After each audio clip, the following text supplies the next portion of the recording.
Good morning and welcome to the AM show. Now, thank you very much for allowing us into your small spaces.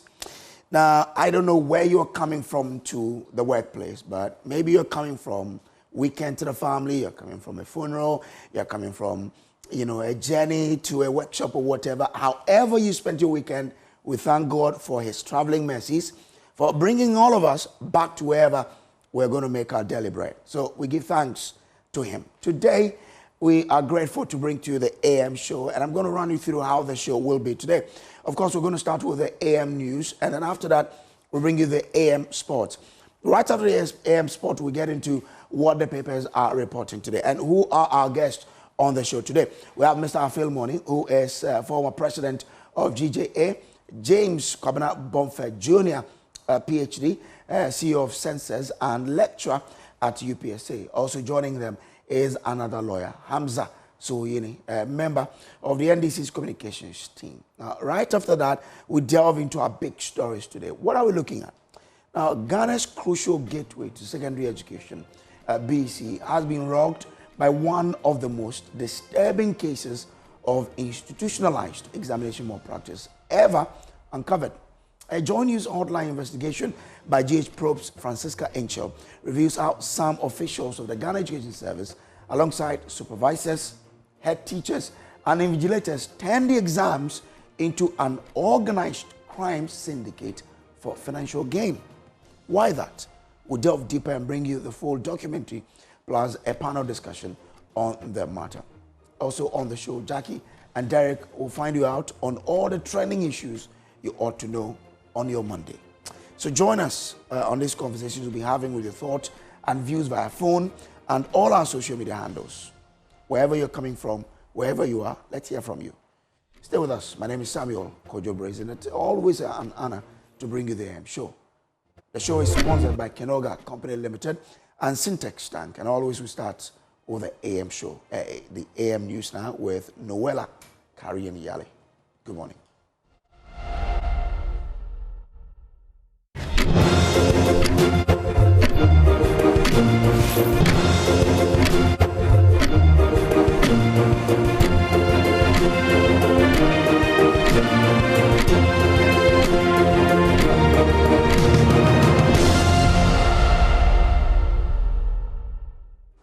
Hello there, good morning and welcome to the news on the AM show. I'm Noella Karian-Yale, and in our top stories, the lack of access to climate-smart technology for processing agricultural produce has been the bone of many smallholder farmers. However, in the Ilo Krobot district of the Eastern Region, farmers have received an intervention from the pilot phase of the Youth Design Clean Technologies and the United Nations InfoCat project.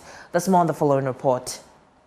A glimpse of the prototype of a climate-smart technology that will support smallholder farmers in agro-processing in some selected districts of Ghana. Under the pilot phase of the Youth Design Clean Technologies program, the Innovate for Agricultural Technologies InfoCat, led by the United Nations University Institute for Natural Resources in Africa, is aimed at showing creativity and problem-solving capabilities of young green innovators who have designed context-appropriate clean technologies to enhance agricultural productivity, expand access to clean energy, while promoting climate resilience among smallholder farmers. So as part of the InfoCat program, we got a grant to design a burger system for the Ghana processors here to turn the waste to energy. So we came with the product and we brought it here. So when we came here, the women group, they were really happy about the innovation that we brought here. More especially, apart from them getting the energy, they were so interested and happy that it's going to help sanitize their working place, because the waste is going to be turned to something useful. And they will also get fertilizer out of it, which they will take to the farm to improve the plants that they have on their farms. Member of Parliament for Ilo Krobo in the Eastern Region, Albert Tetenyakote, who is delighted at the Innovate solution, says farmers in his constituency, especially women, must leverage on the intervention to boost their economic opportunities. It's a very important project. I mean, anything we do in the community to improve the livelihood of our people, is important. This project is a cassava processing project. From cassava processing to Gary, GLO produces a lot of cassava. So if you have a project like this, its importance is that in the first place, it will reduce poverty, because a lot of people harvest cassava, and when they harvest and take to the market, they may not even get anybody to buy, so the cassava will go waste. So it's very important that we have a project like this. So its importance is that it will help them process cassava, it will reduce poverty, and for some people too, it will create wealth, because if you can do it on a large scale, and then you come and process, so it's a very good idea. And the second thing is that we've had problems where our people are not able to pay their electricity bills. So anything that is solar that would not generate any bill is welcome. So that makes me happy. To the farmers, I say this is a good project. Grow more cassava, make more money, and take care of your children in school. Pay attention to your children when they are in school, because in the future they can come and replicate this, they can do good things. The Youth Design Clean Technologies program under the InfoCat project is expected to cover the Yilokrobo district, Aveima in the Volta region, and Gomoa in the central region. Away from that, former acting director of the museums, Frederick Kofi Amekudi, is calling on government to increase resources and logistics to enhance the preservation of national monuments in the country.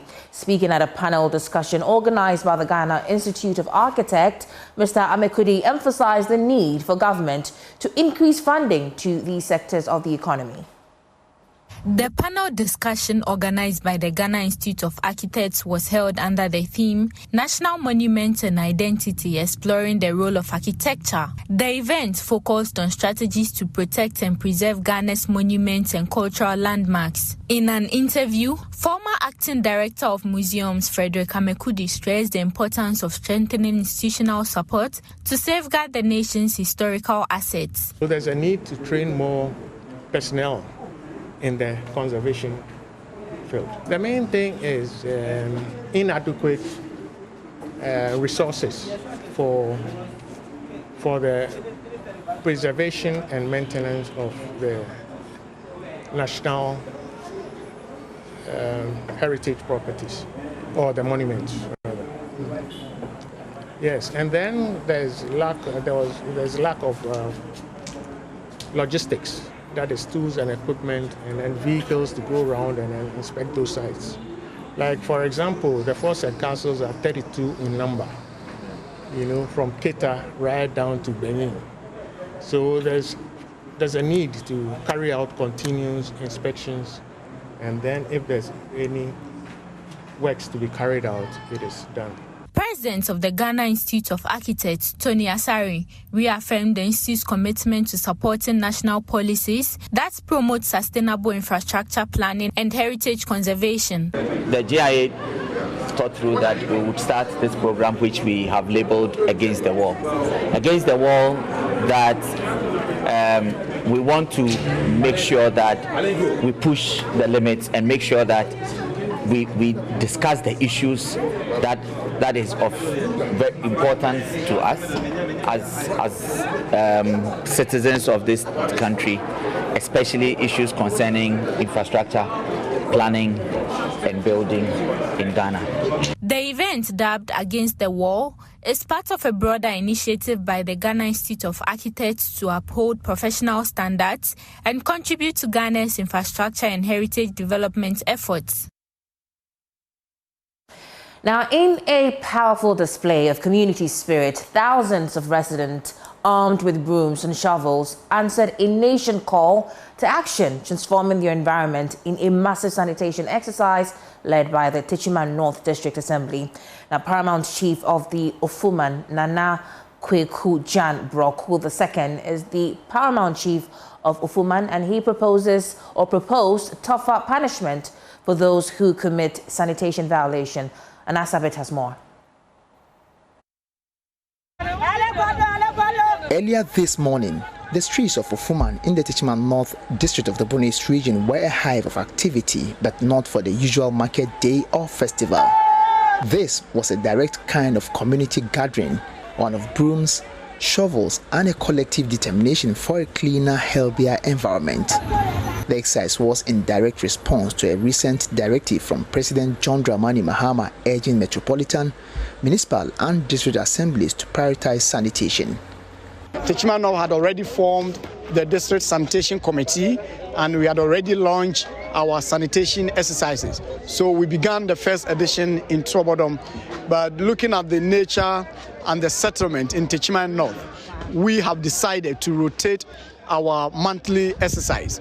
And so that is not also to say that when we are rotating, the rest of the communities are left out. Led by their district chief executive, Honorable Kobna Adam Johnson, thousands of volunteers fanned out across Ofuman and its environs. From clearing illegal dump sites to desilting choked gutters, the effort was a massive offensive against filth. So this month, September, we are also in Ofumai mobilizing the youth, mobilizing the old, mobilizing women, mobilizing men, mobilizing market women, mobilizing hairdressers, mobilizing tailors, and all the stakeholders to take part in this exercise. And I'm so impressed. This morning, I thought I was coming to Ofumai that early. But by the time that I got here, the community members were already out, mobilizing their logistics, cleaning, desilting, and what have you. And the most interesting aspect is that Nananom are also leading this particular exercise. And almost everybody is taking part in this particular exercise. The turnout is massive, and I'm so impressed. But beyond the immediate cleanup, community leaders are thinking about sustainability. Nanakwaku Jan Broku II is the paramount chief of Ofuman. He proposes tougher punishments for those who commit sanitation violations. The whole government institution and move more office in Baha. I say fool, I say Adei, I say Nipa a time. I say Bay Juma, we not say Sunday politics like that too. But be a hand prior idea. Let me who say Faswamaso. Now I must say, Yampa said they are switching back to which is always here. But why we are question better said their way and I need. And I'm saying, a task force on Namkrum. And yes, I will say, so would it? Politics back at Tukruma. Yamma on found. So for cry at least, but the offer, within that round, and everyone must applicate that area and not as well as details to the others. I'm almost who say, next time, from a directive from the top to leadership on the ground and the unwavering force of the community, that's the story here in Ofuman. It's a powerful reminder that the fight for a cleaner, healthier Ghana isn't won in the big cities alone, but in every community, one street, one drain, and one broom at a time. From the Center of Action here in Ofuman for Joy News, I am Anna Sabit reporting. Now, in the community of Akwachari here in the Greater Accra region, children still struggle to learn because they lack proper classrooms. The community is appealing for a 6-unit classroom block to enhance academic work in the area. Mama V. Sefakote has more.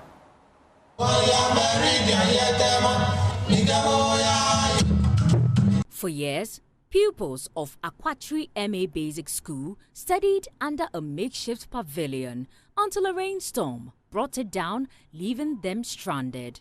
In response, the Member of Parliament, Sedem Afenyo, mobilized support from Guineans to put up the new block for junior high school pupils. Speaking at the commissioning of a 3-unit classroom block, he appealed to government and Culprits Ghana to help build an additional 6-unit classroom block for the primary school children. Previously, we were told that Get Fund was going to provide a 6-unit classroom block. Unfortunately, the 3-unit classroom block, which is supposed to be the JSS block, is ready. But we don't have a primary school, so we are appealing to Culprits Ghana, those institutions that can support the people of Akwachari to build a 6-unit classroom block to help these our little children. They need a place to study. We are all Ghanaians. If God has blessed you to have so much, you should impact into society. And coming to build a 6-unit classroom block for the people of Akwachari is a way of impacting into society. West MCE John Desmond Sowanai commended the MP for keeping his promise. We must particularly acknowledge the role of our current Member of Parliament, Honorable Sedem Kweku Afenyo, who did not only visit regularly to assess the situation, but also made a firm commitment to ensure Aquatri MA Basic School had a permanent structure.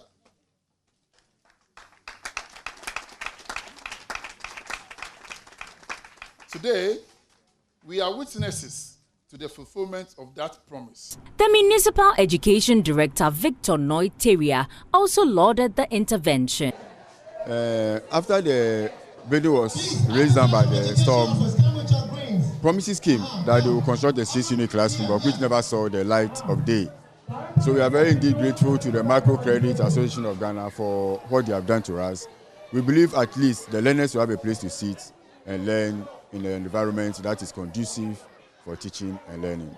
The ceremony ended with a joyful dance by a pupil, symbolizing a fresh start for children who now have a safe space to learn. Mamavi Sefakote's report, read to you. Now, the Commissioner General of the Ghana Revenue Authority, GRA, Anthony Kwesi Sarpong, has urged Ghanaians to make tax-paying an essential priority, stressing its critical role in driving sustainable development. Speaking to Joy Business during the 2025 Ogwafetu Afashe, Mr. Sarpong disclosed that the GRA used the occasion to embark on a comprehensive media sensitization campaign, educating celebrants and business owners on the role of taxes in mobilizing revenue to fund long-term national growth. The 61st Ogwafetu Afashe was on the theme, Innovate to Elevate, harnessing the creative economy for sustainable growth. In her welcome address, the Nkum Ankobi Ahema and Nkum Safohen of Ogwa, Nana Makese, acknowledged the youth of Ogwaman as the drivers of the creative economy of Ogwa. Cape Coast, the city of first, has always been a cradle of innovation. To our vibrant and talented youth, I say this: you are the engine of our creative economy. Your energy, your ideas, and your passion are the fuel that will power our city forward. Embrace your creativity, hone your skills, and dare to dream big. The opportunities are limitless, and the future is yours to create. In an act of goodwill, the Ghana Revenue Authority donated 100,000 Ghana cedis to the Central Regional NADMO and the Cape Coast Metropolitan Assembly to assist the victims of the flood-caused collapsed buildings in Cape Coast. Speaking to Joy News at the Grand Derby of the Ogwafetu Afashe, the Commissioner General of the Authority, Anthony Kwesi Sarpong, shared that the goodwill is part of the authority's mandate in supporting national development. GRA, as you are all aware, our mandate is revenue mobilization for national development. So a few weeks ago, we got the information that there's a flood or rain disaster that hit a number of houses, that people lost their homes and therefore they needed help.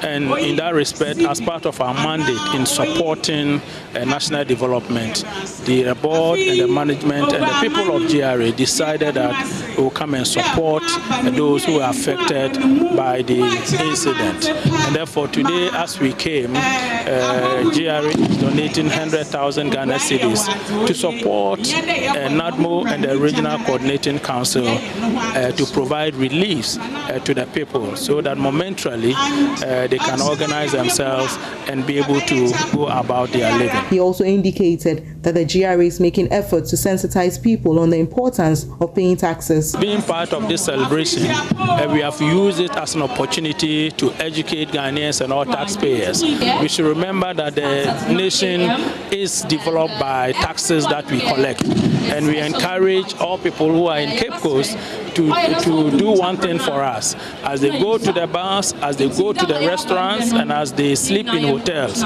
when they are living and they are paying their bills, they should do one simple thing, that the bills that they are giving should be a VAT invoice.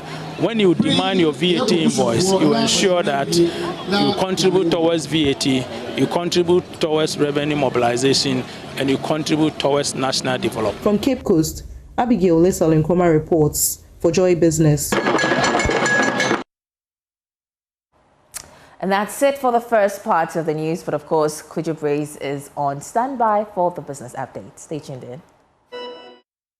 Well, to our first story now, and Chief Executive of the Ghana Insurance Association, Kingsley Kwabason, is urging the public to legitimate insurance claims to ensure timely and hassle-free payment by insurance companies. His remarks come in response to complaints from some traders who accuse insurers of delaying a claim settlement due to unclear terms, hidden conditions, and complex procedures not disclosed during the sale of policies. Speaking to Joy Business, Mr. Kobason emphasized the need for policyholders to fully understand their coverage and submit valid claims to facilitate prompt payouts. Let me say that insurance companies are in the business of paying claims, and therefore paying claims is one of the critical business that we deal with. And so the regulator, there's a National Insurance Commission, has clear guidelines as to what to do when it comes to claims payment. And insurers, by and large, do follow the guidelines. But the challenge is that sometimes we do not understand the issues, and then we are not able, and I'm talking of some of the policyholders, we are not able to also ask for the relevant explanations. And so I'll say that we have what we call a 3-tier system. If you have a policy and you do not understand anything about the policy, the first thing to do is to go to the insurance company. If you do not still have understanding in terms of the claims procedure and so on and so forth, you go to the, you come to what they call the Complaints Management and Advice Bureau of the Ghana Insurance Association, or you can even go to the regulator so that it is explained to you. Please, the bottom line is that the claims must be legitimate. And so long as it is a legitimate claims, we pay. Let me give you some statistics. On daily basis, according to the Financial Stability Review report, as at 31st December, on daily basis, we pay 9.2 million Ghana cedis every single day as claims, and comprising 4 million Ghana cedis as life insurance claims and non-life insurance policies in excess of 5.2 million. Let me also add that we have that edge to pay claims, because if we do not do that, we will be out of business. Perhaps there are situations where people do not understand, and that is why we have formed various systems in place. We have the Insurance Awareness Coordinators Group to explain to people. Admittedly, one or two sales agents might not be able to explain the way it must be done. That is why we have institutions like the Ghana Insurance Association and the National Insurance Commission available for you to bring your grievances, for us to explain and help you out. Typically, if you look at the country as a whole, we have not fully adapted the insurance culture, unlike other developed countries, and that explains why our penetration is a bit low. But by and large, we have done a lot. Let me say that if you take insurance in totality, that's if you combine health insurance and pensions and the other types of insurances, we have coverage of over 44% of the population.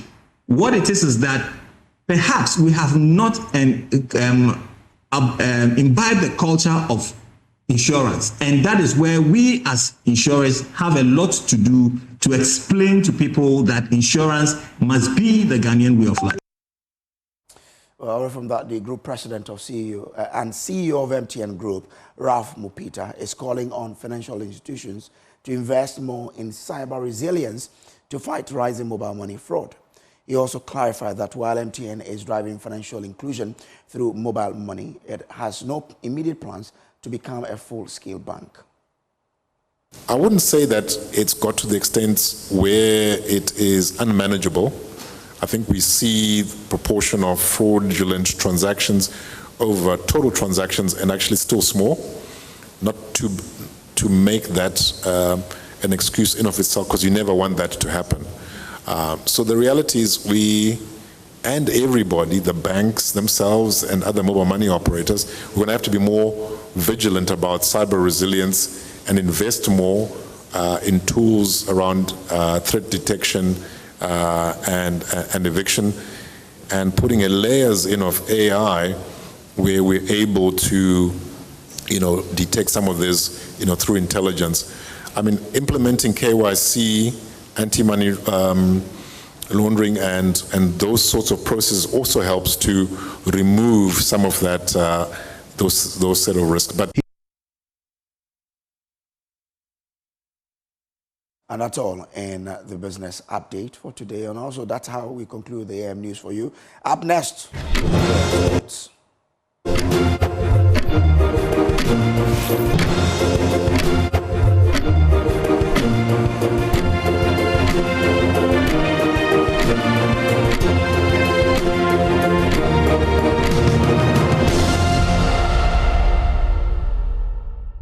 Time for sports on the AM show. My name is Haruna Mubarak. We start with the Black Stars, where head coach Otuado has vowed to ensure an improved performance as the team takes on Mali tonight in the 2026 World Cup qualifiers.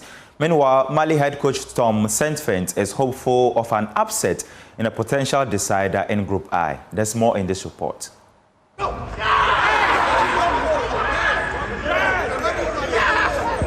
In a little under 24 hours, Ghana will be up against Mali in an all-important 2026 World Cup qualifier round 8 match here at the Accra Sports Stadium.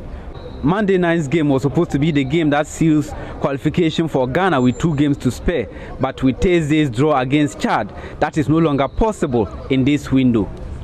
Ghana's unassailable lead in Group I is now under threat after Comoros won their game this evening and are now 1 point behind Ghana, who have 16 points in Group I.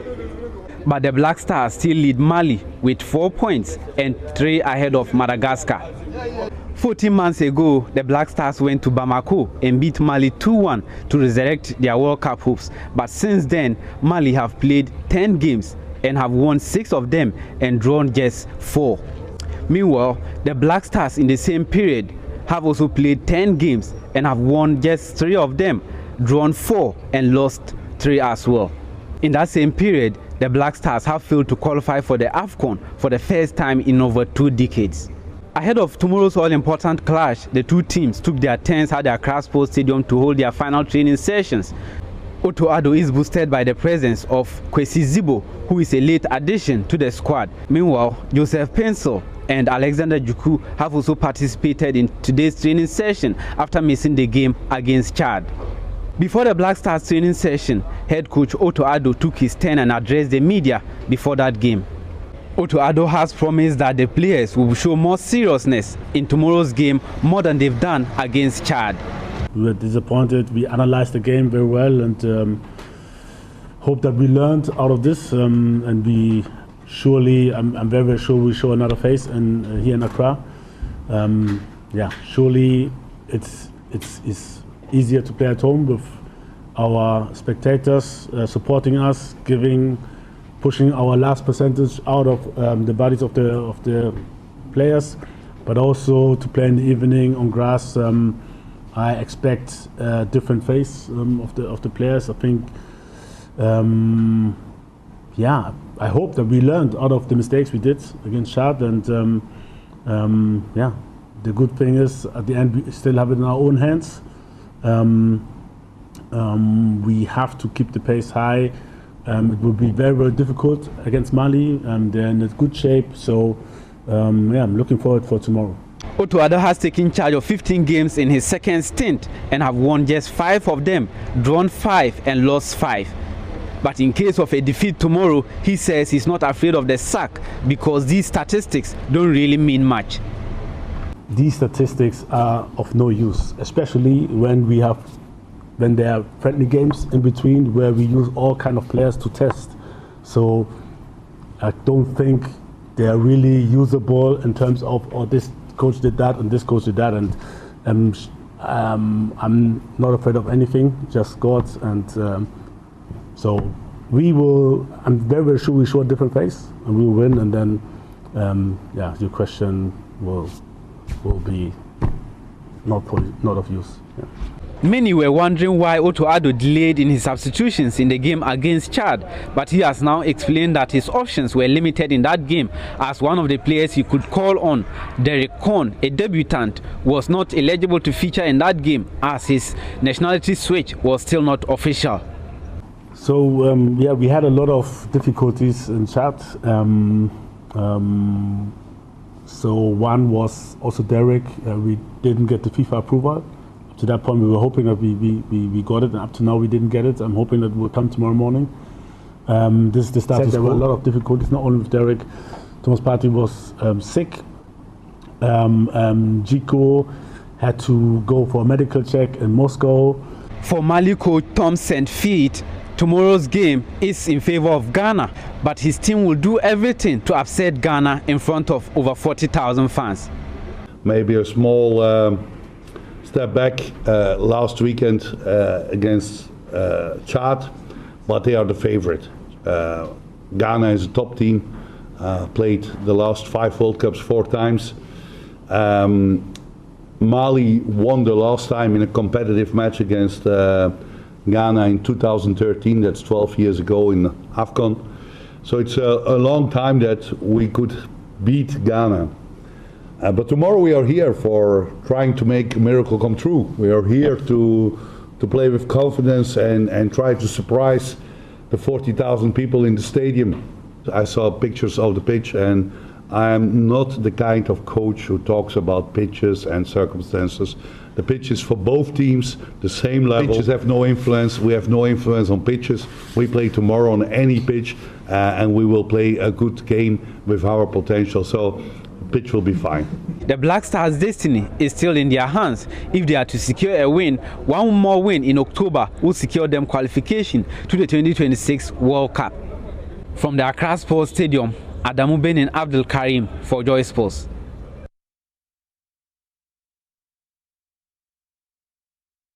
Now, Hearts of Oak have clinched their second trophy under head coach Didi Dramani following their 1-0 win over Great Olympics at the University of Ghana Stadium in the Democracy Cup. It was Hearts' first victory over Olympics since 2020.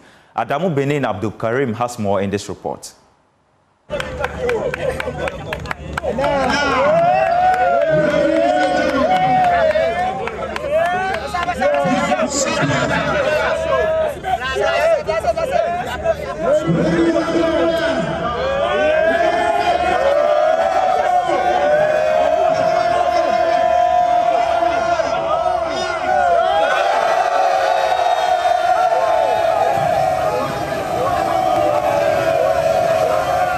The win marked Hearts of Oak's first over Great Olympics in nearly 5 years, ending an 8-game winless run against their city rivals.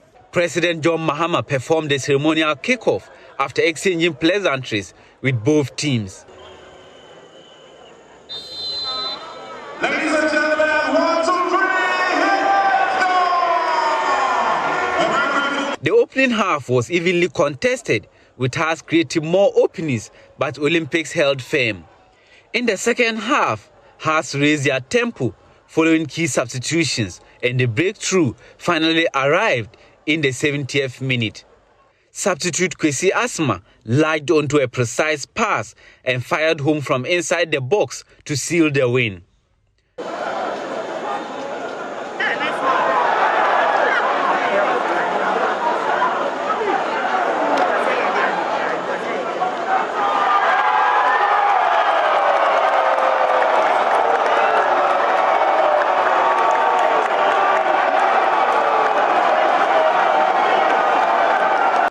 Beyond the trophy, Hearts also earned a chance to face a yet-to-be-confirmed side in Germany. Speaker of Parliament Alban Bagwin, supported by the Gamanche King Taki Teiko Shuru II, presented the trophy to the winners.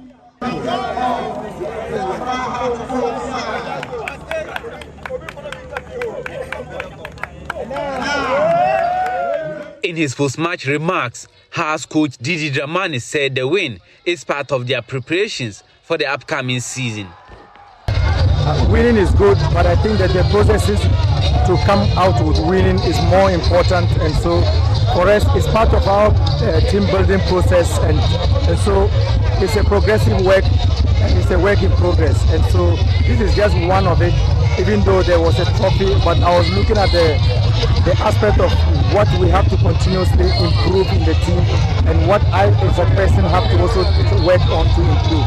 And so I look at the developmental part of the team more critical, even though I know we had set our clear goals in terms of competing for trophies, challenging for championship, and then finding ourselves qualifications, which means that this is just one of them.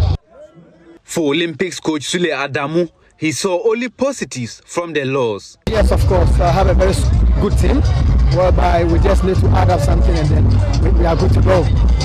So what positives have you taken from this? Come again? What positives have you taken from this? Yeah. As you can see, they were very good with possession. We were attacking from the defense to the final third, which, you know, really brings something good from that. So we just have to go and work on our finishing and make sure that every game we're able to get some goals in it. Meanwhile, Speaker of Parliament Alban Bagwin said football has lessons that can be leveraged on to promote democracy. Soccer teaches us accountability in leadership. Coaches and players are held accountable for their performance, similar to how elected officials are accountable to their constituents. Besides, coaches, team captains, and players are called upon to make strategic decisions, sometimes on the spur of the moment and under pressure. This is adding to the challenges faced by political leaders in a democracy. Before the main event, there was an entertaining curtain raiser match between a parliamentary select 11 and the judiciary.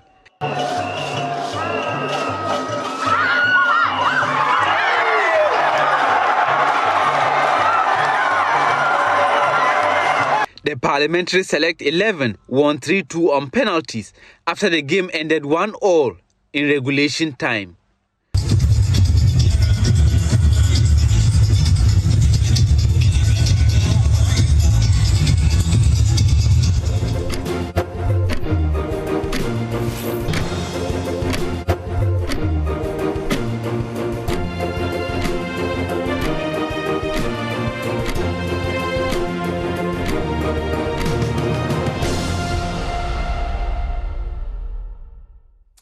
Welcome back to the show. Let's now get into what the papers are reporting on the AM News Review segment of the show. Now, let me remind you that the AM show itself is brought to you or sponsored by Kenoga Company Limited and also by Syntex Tanks. So let's talk about water storage now. Do you know the secret to real water storage? It's simple.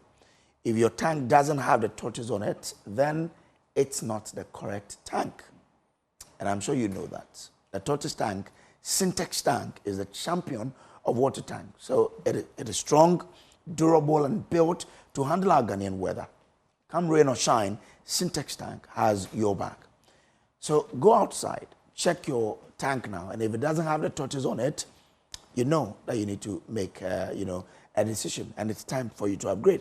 Join the Syntex tank family today and enjoy water storage that's tough like a tortoise. Call us now on 0244-335168, 0244-335168 to buy now or find one of our 400 agents nationwide. You can also shop online at syntexgh.com. Syntex tank, strong, tough. Well, let's get into the papers today. And Mr. Afel Moni is former GJA president. He's here. Good morning to you, sir. Thanks for coming. Okay. Were you in Cape Coast for the affair? No, please. I was shackled by some domestic issues. Okay, right then. James Kwabena Bonfer, Jr., PhD, a CEO of Census and also lecturer at the UPSA. James, good morning. Good morning. It's a strong one. Thank you for having me and pairing me with my senior. I haven't seen him in a while. Okay. But it's good to be set with him. Yeah, the meeting. Yes. Yeah. Ojo is a strong guy. Abila. Okay. All right. So let's get into the papers. But before then, like we do always, we'll give you 2 minutes maximum to give us your reflections over the weekend and something that you think Ghanaians should know about. Kojo, exactly a week ago today, we as a nation were sitting on pins and needles prior to the Akute by-election, which you masterfully covered. Thank you. And the prognostications were gloomy, and the standards of policing in the previous by-elections were faithful. So many of those who were gripped by fear that something untoward was going to happen, and that was going to send our democratic decline, further down the hill.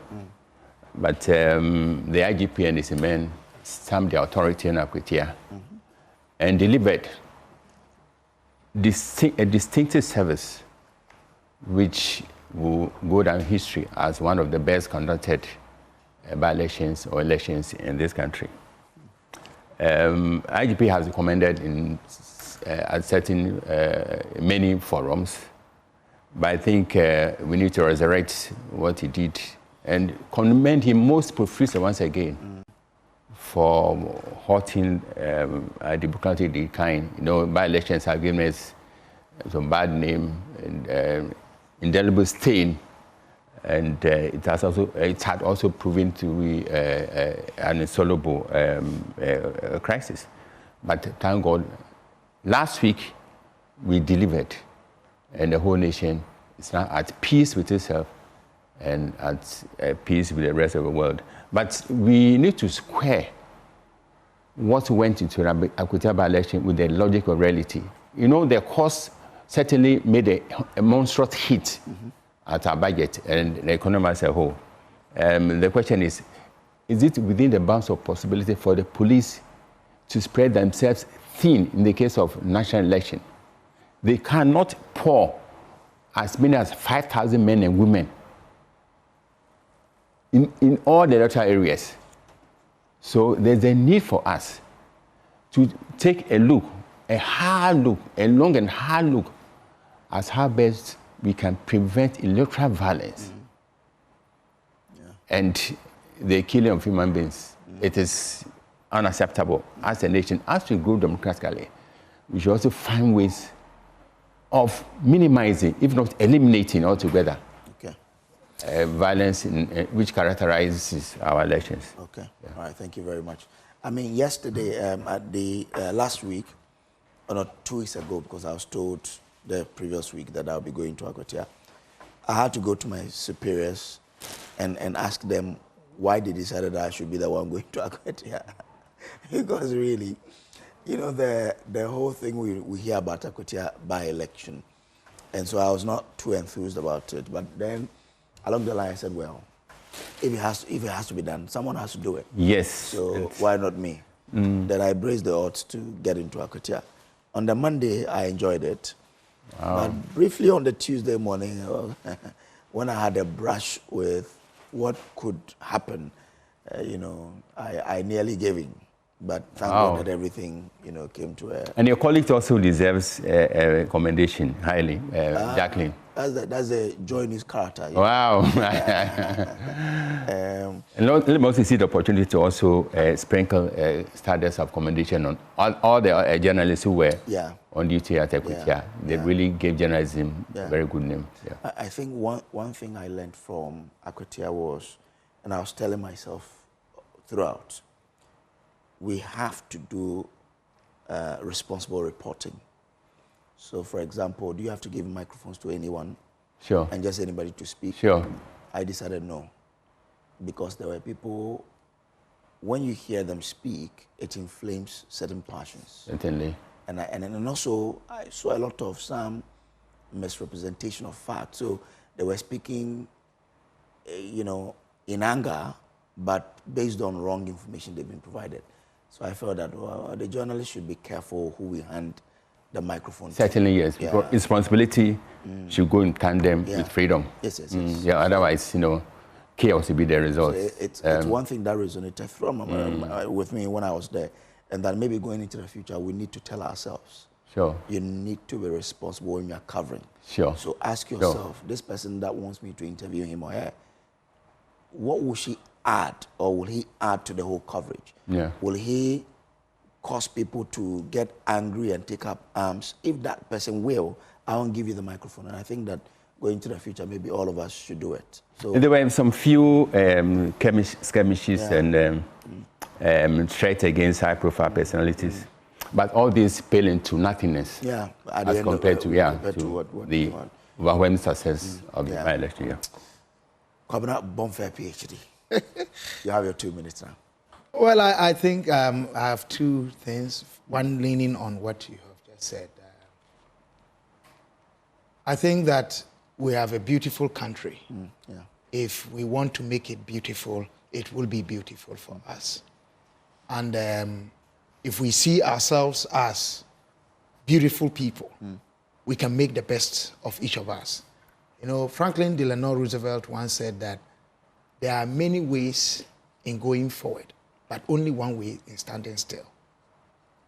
So if that is the case, and we have been brought up or brought together in our differences and our diversity, what stops us from appreciating that it will take tolerance and forbearing one another to be able to work together, appreciating that, you know, the best in each of us cannot be better than the best in all of us put together and working together. Okay. So, yes, why did we have to have a repetition of some of the mistakes that have associated, that have been associated with by-elections, raising tensions here and there needlessly? And I think that we would thank God and thank ourselves that we were able to reduce the skirmishes. But the few skirmishes were untoward. And we need to talk against those ones. I mean, threatening death on one another, it's just unbecoming of all of us. Then again, I'm concerned about our willingness to learn as a people. Okay. As a person of interest in the removal of the Chief Justice, my organization and myself, we have still been digging around it, and we felt that this was an opportunity for the nation to learn from our history, our past, and going forward in dealing with members of that branch called the judiciary. And we saw this matter as beyond the Chief Justice in question, Madam Gertrude Tokunu. It's about our constitutional architecture and having separation of powers in there, and the historical narrative. Why from 1960, the 1969 Constitution, 1979 Constitution, and the 1992 Constitution, you know, took away the power from the president to directly revoke the appointment of a Chief Justice and inserted in the processes that in the words of the framers of the Constitution would make it difficult for any executive person to get up and just do as we believe was witnessed. Because really what President Mahama has done is not different from what President Nkrumah did in 1963 or 62, revoking the appointment of Justice Sayako Kosa. There's no difference. You see, as we speak, 5 cases are pending at the Supreme Court, challenging the constitutionality of the process. The process has ended. The president has removed the Chief Justice from office. What becomes of that? It was intentional. And each of those 5 applications also moved for an interlocutory injunction stopping or suspending the work of the committee pending the hearing of those cases. So why did the committee go ahead to conclude? The Supreme Court said the committee could go ahead. Okay. Considering that the issues we had raised substantially will be addressed at the committee level. The committee failed. And I'm not the one saying it. Mr. Ikwe Otu, who represented the Chief Justice, has told the whole world that even their closing address was not presented. And yet we have a decision reached. And that's what I'm saying. It's no different from what President Nkrumah did. But you know, for me, we will need to bring closure to this matter at some point. However, we need to come to a certain understanding that it won't take one side or one group of people to reorganize this country and make it how we want it. Perhaps the president and his team may have to reconsider their reset agenda. The reset itself may need a reset. Really? I think so. The way they are going about things, They are putting and pushing this country on a certain edge. But he did not infringe. He did. The Constitution. He did. I'm saying, you see, and this is the point. Article 146, people have said is nebulous. Well, and that is why we have the Supreme Court. In 2005, thanks to one Adei, there was a question about the operational direction of Article 146. And the Supreme Court. And people must read the Adei case.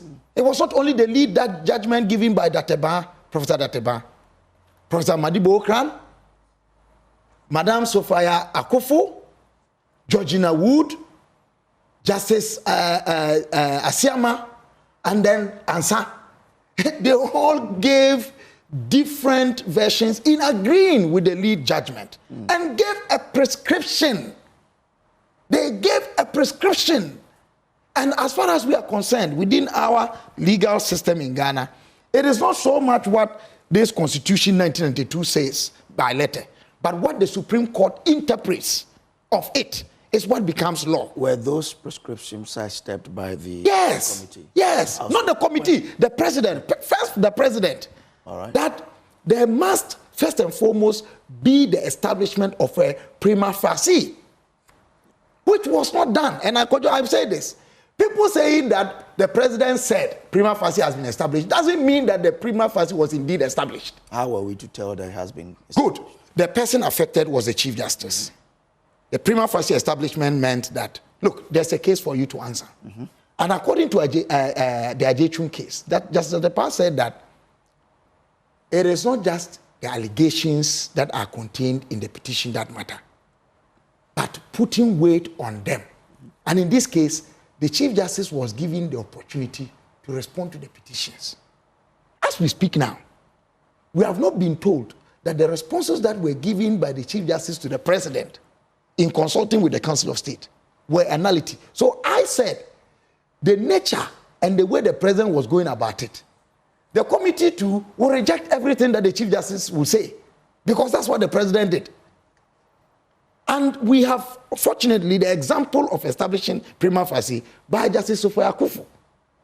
In the case of the removal of the 3 heads of the Electoral Commission in 2018, she sifted through the petitions and threw off 2, sustaining 2, and argued why those 2 had established prima facie and why a committee, the Justice Benny committee, should go into and hear. And the report is here, how they went through it thoroughly.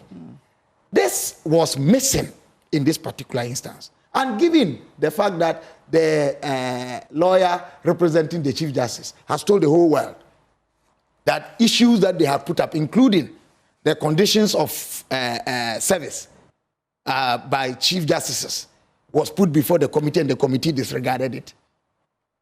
Who am I to say that this was fair? So you agree with the people? From the beginning to the end. So you agree it violates the letter and the spirit of the Constitution so as interpreted by the Supreme Court. Those people who say this was predetermined. Yes, I agree with them. I agree with them, of course. And if you go to the facts, it will support so. The president had said it and promised his party loyalists that this is what they were going to do. They've done it.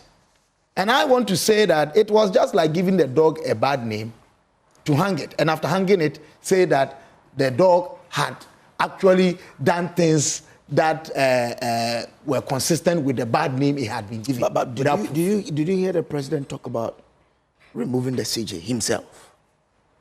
Did he ever say that? Let me repeat what he said. He said there was a need to reset the judiciary. Okay. And they did not believe that the current Chief Justice could lead that process. Yes, he said that. Not once, twice, thrice. That in resetting the judiciary, yes, the current he cannot lead that process. I'm not the one saying it. But you see, it is confirmed by what the narrative I've given you.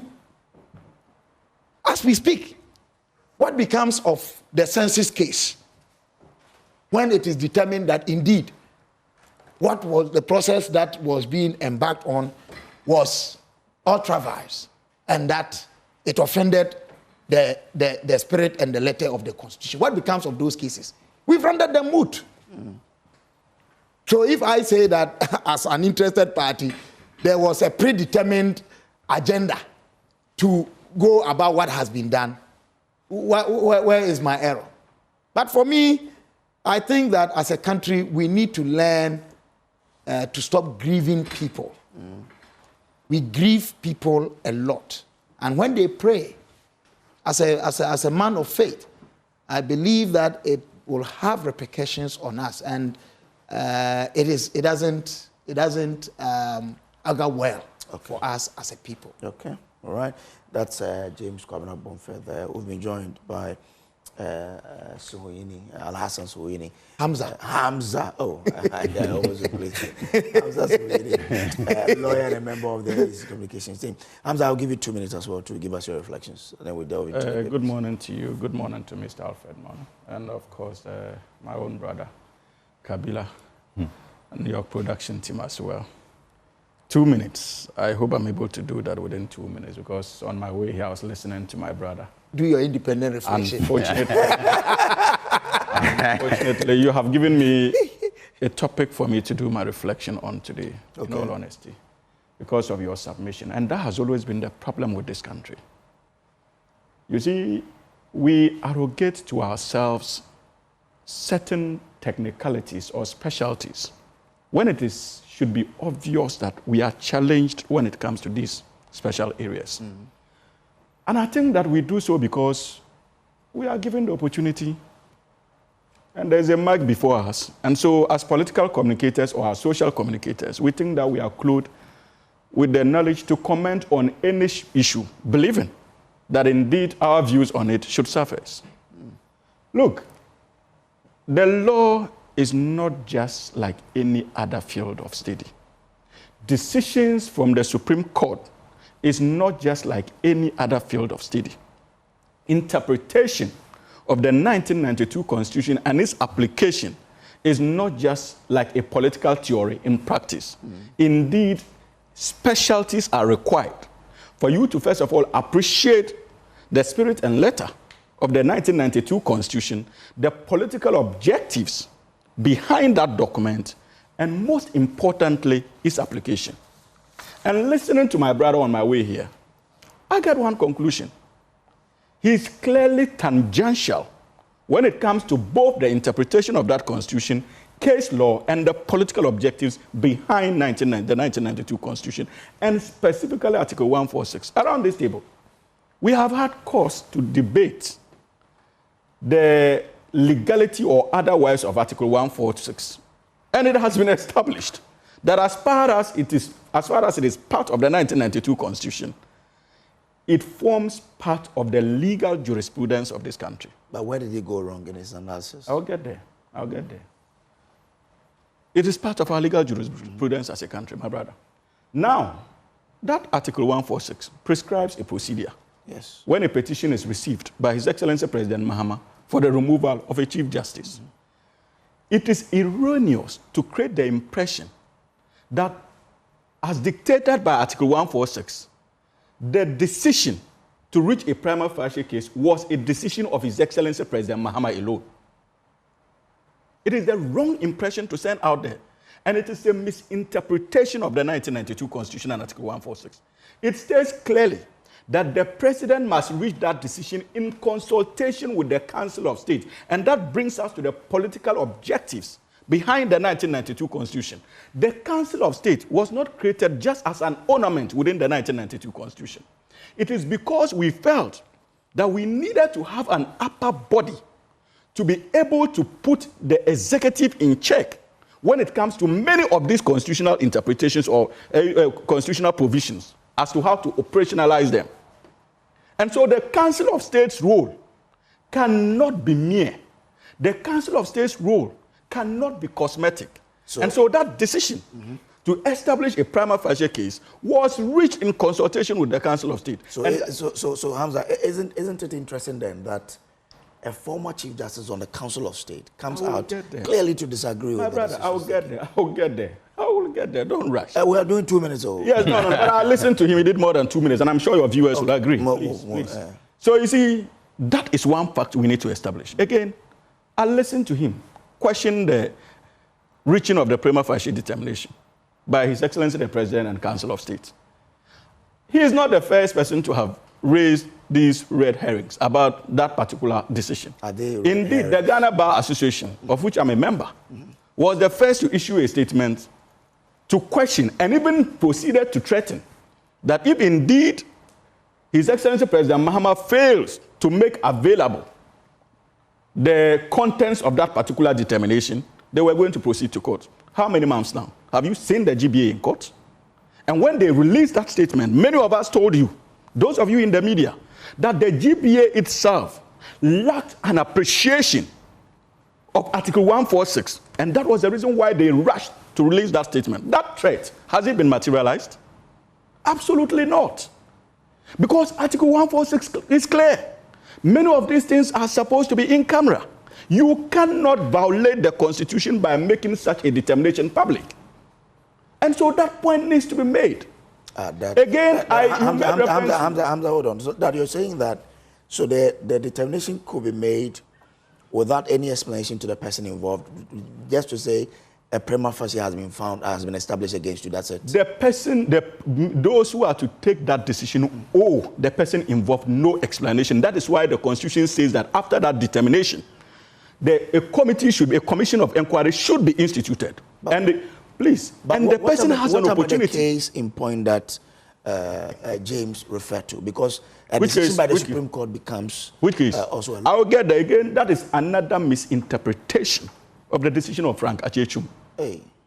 And I am telling you on authority that what he did this morning was simply to jettison the legal principles as espoused in Frank Achechum. There's a fundamental difference between what we call the ratio descendi of a case and that of obiter dictum. Unfortunately, he has decided to tread, or if you like, to bask in the glory of obiter dictum, thinking that wishes and expectations and recommendations constitute the ratio descendi of a case. Absolutely not. Absolutely not. Frank Achechum was clear. When the prima facie case is determined and no recommendation was made or no directive was given in that case that the prima facie determination should be made public or should be given to anybody, that was not the decision of Frank Achechum. Indeed, Dr. Datiba, who read the lead judgment in that particular decision, was quite clear and proceeded to recommend the composition of the committee that the Council of State should set up and suggested that a lawyer should be part of that particular Council of State, especially when it comes to the determination of the matter as to whether indeed there should be a prima facie case or not. And so Frank Achechum and Article 146 was clearly followed to the letter in this particular case. He made references to the fact that there were cases in court and that what the president has done. Just a bit of clarification. You said the lead judge made a recommendation that a lawyer should be part of the committee. That was to delve into the matter. Is that what you said? He was justifying, he was simply recommending that when it comes to the Council of State, the reason there should be a committee to look into that particular establishment of prima facie case. Oh, so like a subcommittee? A subcommittee, but the recommendation was that a member should be part, a lawyer should be part of it. Yeah. And many of us had argued that it is not for nothing that if you look at the constitution of the Council of State, there's already a retired Supreme Court judge, Chief Justice, as part of it. And so that requirement would have been fulfilled in any way. Okay. And now you see, he made references to difference there. He made references to the point to the fact that there are cases before before the court, they have filed cases, and so what happened is simply an attempt to sidestep what he calls the processes. Are you kidding me? Is Bonfred more intelligent? Is that what I said? Please, no, but please. I'll listen to you. I said you render our case moot. Absolutely. That was the objective of the president. No, did I say And rendering a case moot, is it legal or illegal? How is that an illegality? If you are a practitioner of law, how is your actions, especially if it falls within the law, succeeds in rendering a case moot, how is that an illegality? But why wouldn't you allow cases that are associated with a certain case? No, run their full course. It is not before, about our because whims. the final judgment. It is not about our whims and caprices. Our constitution has dictated a certain procedure to follow. Yes. You cannot say that the procedure should come to a standstill, especially when the Supreme Court. Remember that the Chief Justice brought an injunction against the process. What was the decision of that Supreme Court? Didn't the Supreme Court tell the whole world that they were unable to stop that process? So what are we talking about? So the cases he's making references to that are pending. How different is it going to be in terms of outcome, especially when it comes to the directive that the Supreme Court would not intervene in the process of Article 146, especially when it comes to the work of the Commission of Inquiry? Because the contents of their work were meant to be in camera. But with such a critical in decision, any case, Hamza, hold on. But with such a critical decision to be made involving the Chief Justice, why wouldn't the court allow the processes that have been filed against that particular case to run their course, their courses before the right? Why are you still going back after I have answered? You have told you that the Article 146 prescribes a procedure to follow. And I'm saying, and I'm telling you that the Supreme Court is not about why. You are asking the question based on your wishes. The Supreme Court operates based on case law and law. Okay. And the Supreme Court has weighed the facts, and they came to the conclusion that we will not intervene to stop the work of the Commission of Inquiry. So that becomes the law of the land. Their decisions constitute law of this country. Okay. And that is the point I'm making. That is the law, unless, of course, you are not comfortable with the law. Why wouldn't anybody be comfortable with that? Absolutely. So what is the issue? What is the hula baloo about these processes? Then my brother made reference to the fact that deliberately rendered. Let me make this point. The prescription of Article 146. I wish you were that. I wish you had. Oh no. These critical questions. I'm trying to get you to educate all of us. Yes, I'm saying that this Article 146, the prescriptions there. Do you think there is no ambiguity about some of them? That now people are even saying that there should be clarity exactly as to what should happen when these cases come up. Our constitution prescribes that if you are convinced that there's an ambiguity about a particular provision, you are given the legal impetus under the same constitution to go to the Supreme Court for interpretation. Okay. Until that is done, this is the law of the Republic of Ghana. This same Article 146 has been used severally in the past. And so when it comes to the Chief Justice, it is not special. It is simply an operationalization of a constitutional provision that is on our law books as a republic. And that's the point I'm making. How has he forgotten the fate of the former Auditor General, Daniel Domolevo? When the cases were before the court, did that stop Mr. Daniel Domolevo from getting to his office? Didn't it stop him from getting access to his office? After the judgment, what happened? What discussions did we have in this country? Were we not concerned about the fact that indeed, okay, the judgment has come at a time that it had no value to the gentleman? That is how the law works, unfortunately, and it's not just in this country. Any other place. That's why they tell you that the wheels of justice grind slowly. But we eventually get there. That is the kind of system we have decided to practice as a people. And so we must resist this partisan obsession of trying to cloud what was clearly a very respectable process that has eventually led to the removal of the Chief Justice from office without partisan narratives. We can all have our partisan persuasions. I can understand my brother's sympathies for the New Patriotic Party as a member and also for the said lady. But you see, we need to appreciate. Hold on, but I think that you are extrapolating too much. Why is he not a member of the New Patriotic Party? How is Bonfair a member of the Let him look at me in the face and tell me. Are you not a member of the New Patriotic Party? You have known me to be a member of the NPP. Have you ever known me? And now you are. No, have you ever known? Look at me. Yes, I know. Yes, I know you. You've known me to be a member of the NPP. Yes, full-time member of the NPP. When? But you see, let me make No. You do this on air. You are doing this on air, Hamza. Because we all you know call me a brother to be a Why am I not being fair? When did you know me to be a member of the CPP? How do you sit here to say? You have always been an operative. In the past, even you were an operative of the MPP in the politics of the CPP. But that's just by the way. We know this. We know ourselves. So don't let us go there. But you see, I take a great exception to that, and I would exactly. no. Let's be respectful towards one another. Are you going? Let Bonfe, because Hamza, this is not. Hamza, this is not only unfair; it is disrespectful. Alhassan Suhuyini won't do this to me. I'm not allowed. And you won't do this. You won't do this to Suhuyini.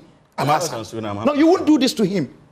It's not respectful. You won't do this. If he's a member of the NPP, I'll tell him that. No, but what you're doing, you know, in your heart of hearts, in your mind of mind, you think that what you're doing, I'm a member of the NPP. I'm an operative. Even in the CPP, everybody knows that. Let us not. You see, that is the you are just about this party. You started about this country. Okay. You people don't want that. Okay, that's fine. So I'll give you time to respond. You see, I'll give you time to respond. I've not landed. Yeah, I want you to conclude. Conclude in the next minute. You see, and let us be honest with ourselves. Okay. I am waiting to see or read where people are cogently able to demonstrate that indeed, in fulfillment of Article 146, His Excellency President Mahama breached the procedures as laid down in that particular provision. All the legal commentary I've heard on this matter, nobody is able to demonstrate that point. Is it not the same Article 146 that was used by His Excellency President Mahama and then Sophia Akufo, what's the name, former Chief Georgina Wood, to take out Madam Loretta Lamte out of office as Commissioner of Shiraj? Is it not the same Article 146 that was invoked by His Excellency President Nana Addo Dankwa Akufo-Addo and the retired Chief Justice Sophia Akufo to take Madam Charlotte Osei out of office? It's the same Article 146. But that's the difference. You see? Says. But that when she brought out her prima facie, she dismissed 2 cases, upheld 2, and gave reasons why those 2 were upheld and those 2 were rejected. But we didn't see that in this particular case. You see, I am telling you that. Was it given to Charlotte Osei? Yes. It was not. Remember that even a court case was filed in relation to that by one of your hosts. And these are the points we are talking about. And I am telling you that, you see, sometimes we must be careful the way we interpret the laws, and especially when it comes to judgments of the Supreme Court. And I listened to the retired Chief Justice, and again, that's the point I want to end on. She made references to the effect that, as far as she is concerned, the matters involved were not grave enough to warrant the removal of a Chief Justice. You see, perhaps people are underrating the significance of the judicial architecture of this country. It is not by accident or just for the beautification of our democratic process that even in military takeovers, that parliament is suspended and the executive suspended, our judiciary in a way still functions. It tells you the pride of place it plays when it comes to justice to the people of this country. And what it means is that is where anybody who is a citizen of this country will run to for justice, either against acts of the executive or acts of the legislature or any public officer, or even if it has to do with enforcement of private rights against each other. That is the essence of our democratic, the judiciary. And so, issues that may not qualify to take you out of this chair as host should be enough, especially if there's real likelihood of substance in it, should be enough to remove the head of the judiciary because of how sensitive that role is. That's why I'm telling you that if there's real likelihood, even in law, it is not for the beautification of grammar that we use real likelihood of an act. So you cannot tell me that the acts or omissions outlined in terms of abuse of the protocols of travel, in terms of abuse of power of transfer given to the Chief Justice, do not constitute grave misconduct that should warrant the removal of a Chief Justice. You can't convince me that. Okay. What else should warrant the removal of a Chief Justice? I'm grateful. No, finally, she made references to the fact that the processes were treasonable in nature. Again, that the retired Sophia Akufo, respected, has been part of Supreme Court panels. That indicated that when it comes to the commissions of inquiry, they are allowed to determine their own procedure. And if indeed it was the decision of the committee that a treasonable procedure was appropriate for this particular commission, Nothing bars them in law from taking it. And she ought to know that. Thank you very but much. my information shows that indeed the processes were not treasonable. I'm grateful. Let's Bonfe come in. Bonfe, I'm going to give you 2 minutes, maximum 2 minutes for you to First, respond. Madam Sophia Akufo did not only say in the Adei case that said committees were ad hoc in nature. This is what she said. The committee envisaged by Article 146 is clearly an ad hoc in nature. And it will be extremely detrimental to the nation to hold that it is up to each committee at any given time to map up its own procedures. I seriously doubt that the drafters of our constitution intended any such thing. He's reading old law. I'm not reading old law. I'm reading. Go back and look Justice Derrick case. That is the decision on procedure. Please. The Justice Derrick case, when did it happen? Oh, 20. I'm quite bad. He's trying to mislead your public. Allow Bonfe. It's old law. Please allow Bonfe. Bonfe, go on. I told you that you have to be careful about Please allow Bonfe. Bonfe, go on. Proceed. But you ought to correct him. That is not the Hamza. Regardless, you interjected what we know here, regardless what we come to sit here by privilege to share as knowing, there are others who know better than us watching us. We can only do our submissions in all humility and sincerity. You've said things untrue, unsubstantiated, and you've gone with them. I gave you the opportunity to, withdraw and rectify. Your job is to. I have never been MPP in my life. I have never been. I've held 2 party cards, PNC and then CPP. And in 2020, I seized membership of political party. You are a lawyer and you know what it means to belong to a political party. But that is besides the point. And I will treat you as a kid brother who can offend me, and I don't have to be angry at it. So that one, I let go. You see, so that is the point. Now, on the issue of the Council of State and the President in reaching a determination, seeking the assistance of a lawyer, it was not just the composition of the Supreme Court, the Council of State having a Chief Justice, a former Chief Justice as a member of them. This is what Dateba, His Lordship, said. He said, it will be prudent for the Council of State to evolve a convention by virtue of which the advice of a reputable independent lawyer is sought as part of the consultative process with the President. I never said here that it was the President who reached the prima facie. Is that what I said? What I said was that it did not lie in the mouth of the President and the Council of State to say that they've reached a prima facie and we should take it as hook, line, and sinker. And that the person affected, the person to respond to the established prima facie must know. And the Chief Justice has said time and again in open court that she hasn't been told. At the committee level, she said it. She held press conference in this country on 25th June 2025 to tell the whole world. And you are saying, as a lawyer, that there's nothing untoward. Really? My issue is this, and perhaps if Hamza had been here at the foundation of my opening statement, he would not have been worked up the way he came and met midway. I said that I felt this would give us an opportunity to learn. Unfortunately, as a country, we aren't learning. Isn't that what I said? The cases that we are talking about, the Domelevo one, go and check my position then and why I'm taking this position. And let's talk about consistency and go back to what position you took then and what position you are taking today.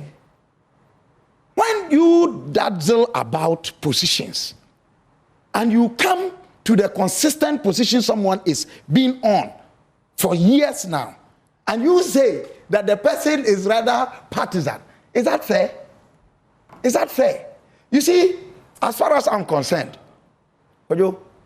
this matter may have been ended with the removal of the Chief Justice. She's gone. And I said here on your set that where we had reached, even if the President concluded with the committee that she should go back to work, she could not work in practice. because of what had happened in technical and practical sense. She could not. Okay. But this matter won't end with our banters on this set. Okay. It will continue to be discussed in our classrooms. It will be discussed on our platforms such as this. It will be discussed in our homes. And it will be a matter that will rage in our consciences. And I can tell you, the earlier we did justice to this matter, the better. Look, Kojo, it is not for nothing that our senior and our brother, the majority leader, the Honorable Member of Parliament for Boku Central, Hassan Ayarga, has said that, Mama Ayarga, sorry, has said that he was going to lead or help in introducing a bill to guide Article 146. Okay. Nothing more useful. Thank you very much. I'm grateful. At 38 after 7 a.m., we need to move on now. I have the BNFT with me. Evans, but that will not be fair. I have the right of report. I have the custodian. Please. I have the Economy Times. That will not be fair. I have the Ghanaian publisher. Okay. The Insight as well. Now, on the front page of the... I'm not going to let this one. No. You see, because you have to be fair. But he's a chair. Evans, you have to be fair. Well, this is Kojo. Kojo? Kojo. No problem. Look, I can only give you 30 seconds. Yes, I appreciate it. I appreciate it. You see, first of all, my brother ended up confirming the very points I raised. When he made references to the involvement of a lawyer, I made that clear in my initial submission, that in the consultative process, it was recommended that a lawyer should be part. And I said that the Constitution had already made provision for it. And that is why many of us disagreed with the reasoning of Justice Datiba. But that's the law. A former Chief Justice. No, if you go, it does not form part of the actual decision of the case. And that was the point I was making between obiter dictum and the decided ratio of a case. All right. And I made the point that it was a recommendation. Okay. So it is not law. Again, he proceeded to quote old law. What he read out as Sophia Kufuor's rendition in the Frank Adjechum case was invariably put aside by the decision in Justice Derry. Remember the Anas case? By the decision in Justice Derry, where it was held that indeed the Commission of Inquiry is clothed with the authority to determine its own procedure. And nobody is saying the essence of the Constitution is the ability for it to grow. Any first-year student of constitutional law tells you, let me end on this note. End for me. Tells you, will tell you that the Constitution is allowed to grow. It's a living organism.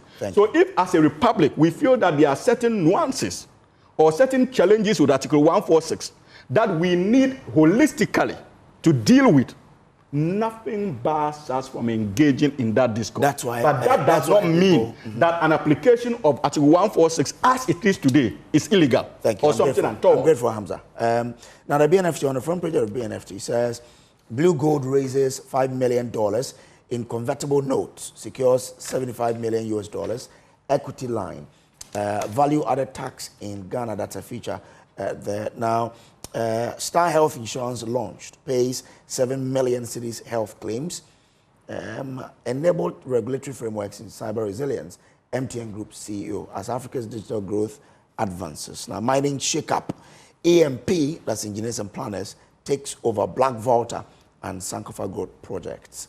I'm sure you remember that whole controversy between, exactly.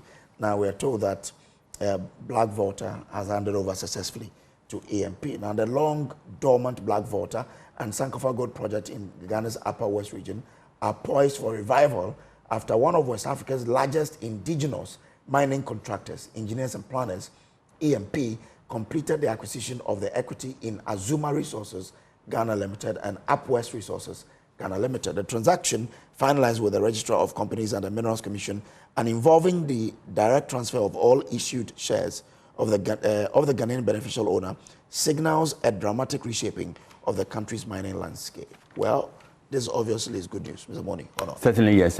We all followed the controversy over after the signing ceremony between Engineers and Planners and his partners.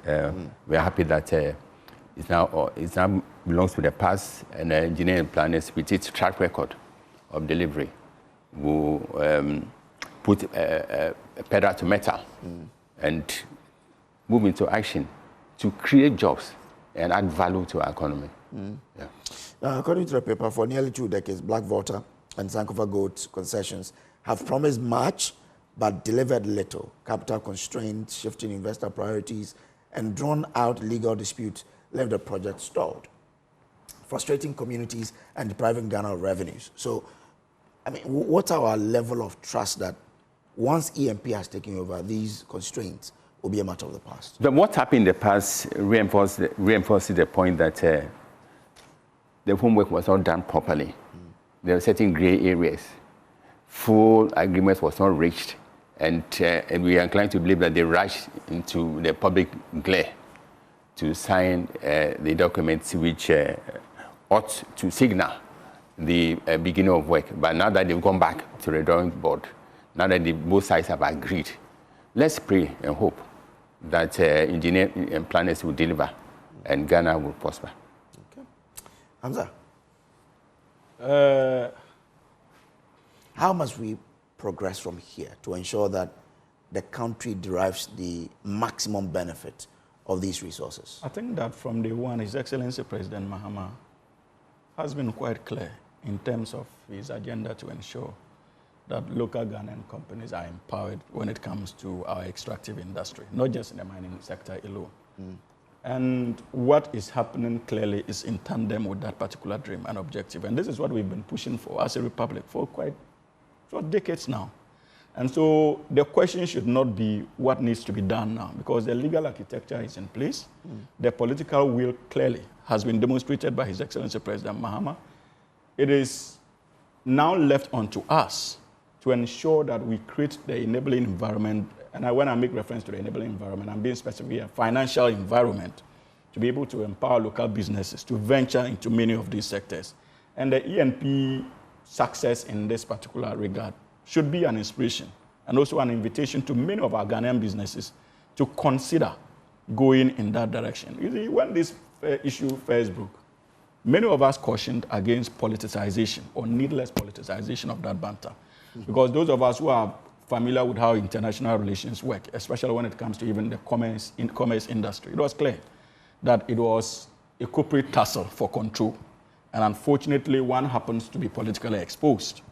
And because of that political exposure, we all decided to run into the commentary, even decided not to be mindful of the fact that the whole processes predated the presidency of His Excellency President John Dramani Mahama, for whose reason one of the gentlemen at the center of that particular tussle was politically exposed, because many of these interventions or agreements happened under His Excellency Nana Addo Dankwa Akufo-Addo. And so many of us argue that we must begin to move away from that unnecessary politicization. What has played out today clearly vindicates that position that, look, they have found ways in the boardroom to resolve their differences. And I'm glad that Azuma Resources took the initiative to again keep the public informed by releasing that particular press statement. And so it's commendable. We all must be interested in how it proceeds from here as citizens of the Republic. We must all be watchers, because if engineers and planners succeed in the Blackwater, the benefits will not just be to an individual. It will be to many of our compatriots out there who are looking for job opportunities. It will be to many of our compatriots out there who are seeking mentorship. And of course, that environment would have been available to them. And I am glad that at least many of our Ghanaians, even regardless of the political constraints, many of our colleagues and our senior brothers out there are still taking the initiative, despite the turbulent political temperature that we have created in this country. And I say we have created, I'm not referring to only one political party. We all have played unacceptable roles when it comes to that unfortunate political temperature.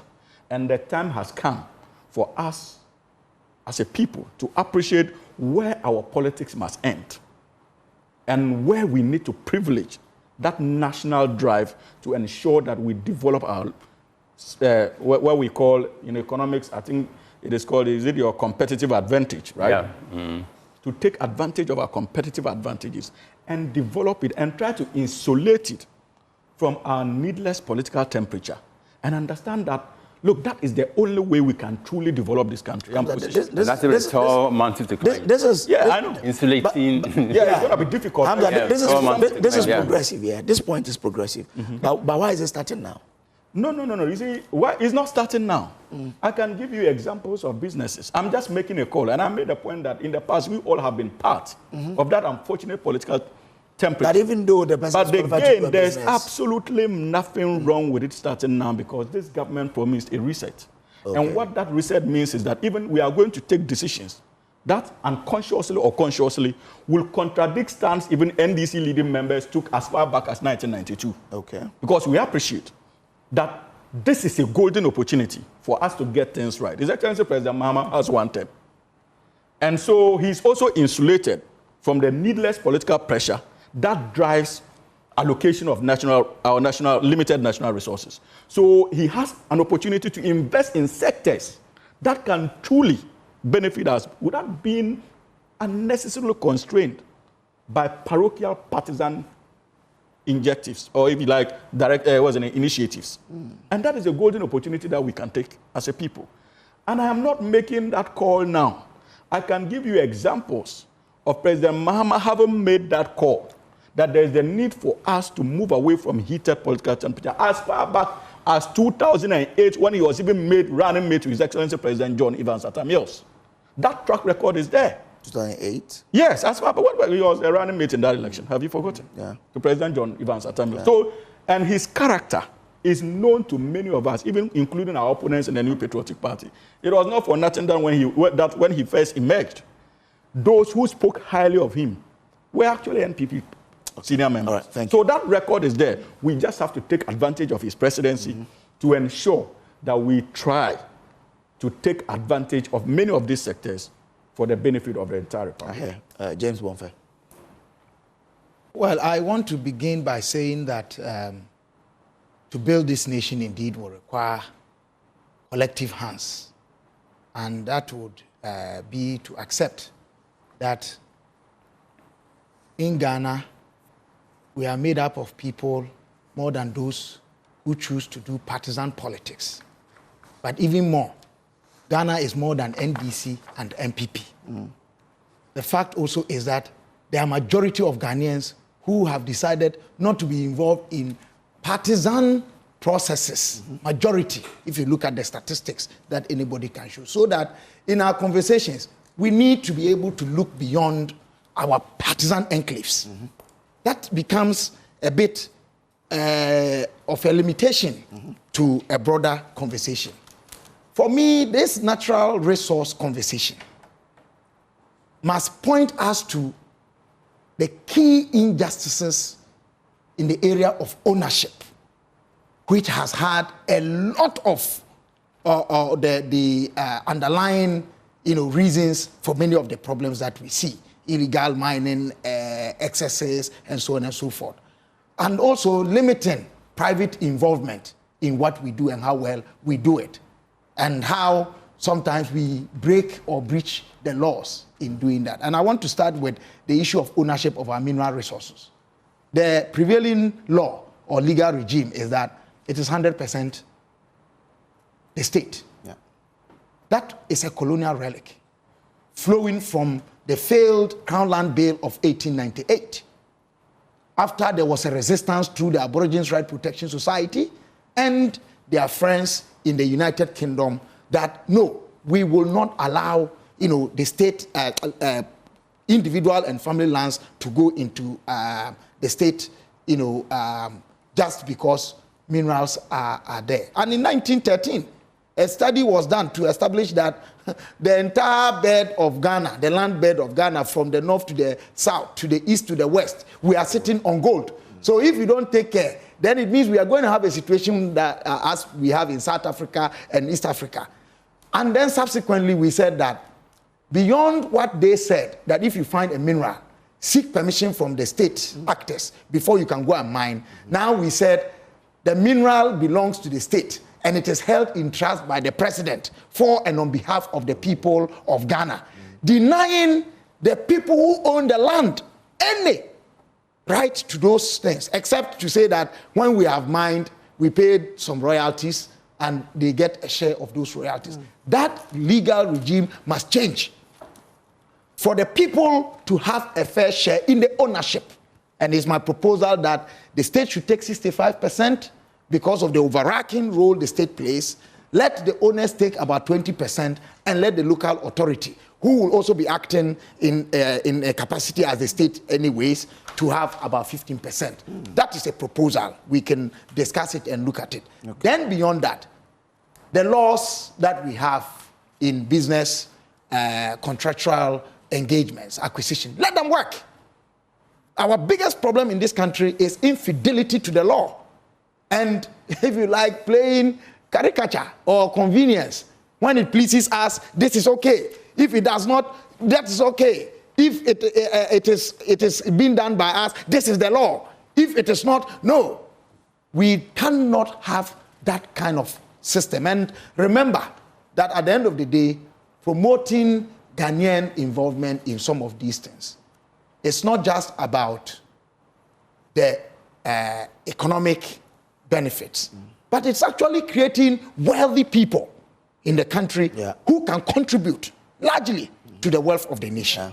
And it will stay in here. So we must do it. But in doing that, we must do it the right way. And that is where we need to accept, for me, it doesn't really matter whose relation is doing what business. Once they are doing it cleanly, and they are doing it rightly, let us not jump into this issue about family and friends, whatever. In the end, how many people even know that Hamza is my brother? Except, but for he going the tangent, he went, yes, troublesome kid brother. But he started by exposing that, look, he's my brother. You know, so we are brothers and we are sisters. And kid brothers are allowed to be troublesome. Sure, that's why I said I'll let you go. No, but the point I'm making is that if tomorrow, so it is in NDC, and His Excellency John Dramani Mahama appoints him to a ministry, and he says that, oh, my brother, I know you have technical expertise in this area. Come and help us do that. I go there, and then somebody says, oh, don't you know that he's his brother? So what? We should allow merit to work, whether it is by blood or it is by familial relationship. Let's look at the output that will come out of it. And it should be a compelling reason why we must up our game as politicians and see that we can be better than this. If you look at all of us, one way or the other, if we are not related by blood, we'll be related by some social... The danger also is that... Let me finish. I've not concluded. But we'll be associated or related by some familial relations, one way or the other. Old schoolism, religion, and so on and so forth. But the caution for me is putting those familial and blood relations ahead of competence or ahead of merit. That we must guard against. Okay, all right. Yes, but, thank you very much. Quickly. 30 seconds. Yes, I think that I can understand the... Don't try to understand what I have not said. I can understand your admonition, you see, but the point also is that we are building a republic. And we must also be mindful of the issues of conflict of interest. Right. It's an unruly horse, and there's absolutely nothing wrong if we put in place mechanisms to check them. For example, I do not think that if you are a member of state or a minister of state, part of cabinet, no matter how you present it to me, it doesn't make sense for your companies to be interested in acquiring state properties, especially when you sit in the decision-making process when it comes to cabinet. So many of these things raises issues of conflict of interest. And though you are allowed to do your business, I'm just giving an example. But that's not where Again, if you are minister responsible for finance, we must be concerned based on the executive authority that we have given you. If you have business relations that seem to be interfering with your work, concerns are raised. If this is meant to respond to me, then unfortunately, you are digressing. No, I'm not responding. You are saying that if your brother is the president and you get the EMP gets searched, that one is okay. It shouldn't be a problem. I don't think that, for instance, let me give you an example. When His Excellency Nanado was president, if Nanado had family relations who were not political appointees, nothing should bar them from going ahead and doing their businesses. But me seated here, if my brother becomes president and I am made a minister of state, that's an example.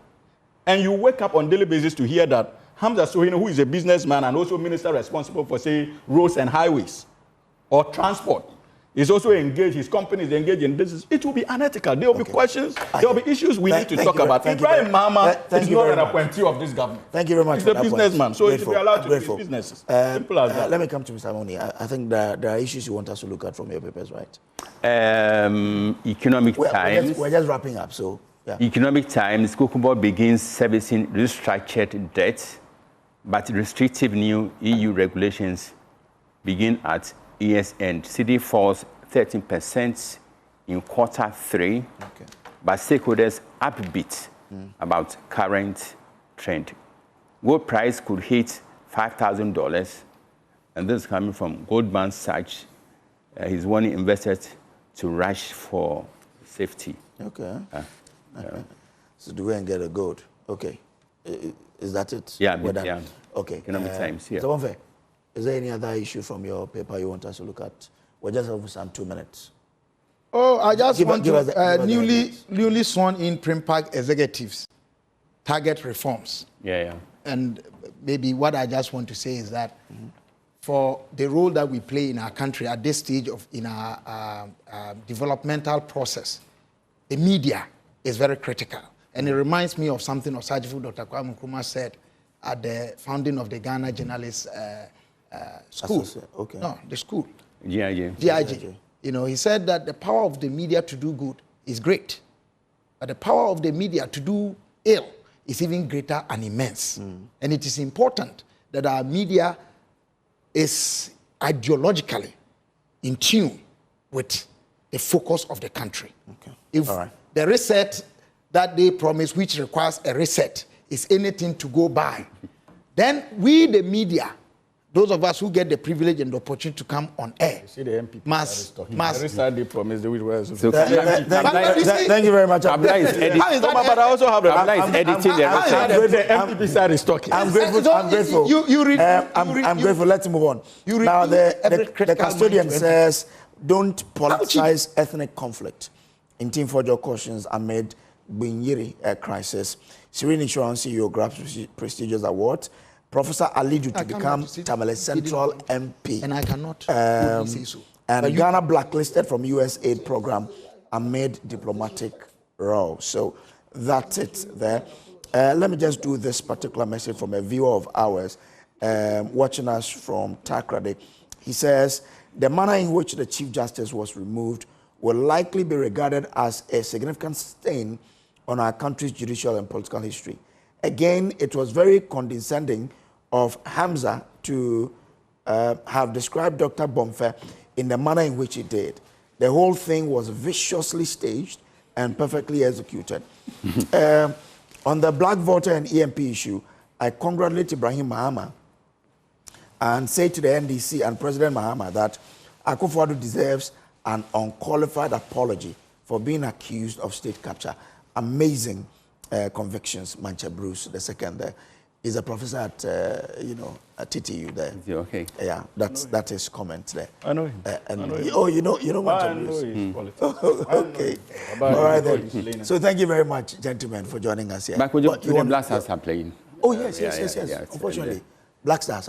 Yeah, so the whole nation should support them in prayers, and those who can prove to the stadium, please do so. We need a 3 points at all costs, by all means. To qualify for the World Cup. To qualify for the World Cup. We dare not fail to qualify. Okay. We wish the Black Stars a win. See, I'm proudly wearing my red, gold, green. I see. Of course. Hamza, of course. I think that I wish them the very best, and hopefully we all make time to cheer them on today. Yeah. But let me also end on this note, that we would do everything as a government to conduct our politics differently this time around. We would be sensitive to the plight of the ordinary Ghanaian. We would be mindful about the views of our opposition members and do everything within our power to actually leave a true legacy for His Excellency John Dramani Mahama and the NDC, so that at least the Ghanaian people will continue to give us their confidence. And be bold to declare our partisan affiliation. And your elder brothers. Anyway, congrats to Mr. Ibrahim Ahmed and his EMP company. They've done well.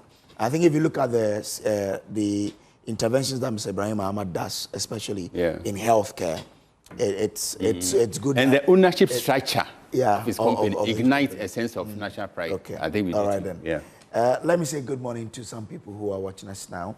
Sergeant Joyce Owusu-Pokia, you are at Grand Quanta Police Command. You're watching us. Corporal George Amankwa, a.k.a. Shatta, you're watching. Corporal Edmond Achu, also known as Star Boy.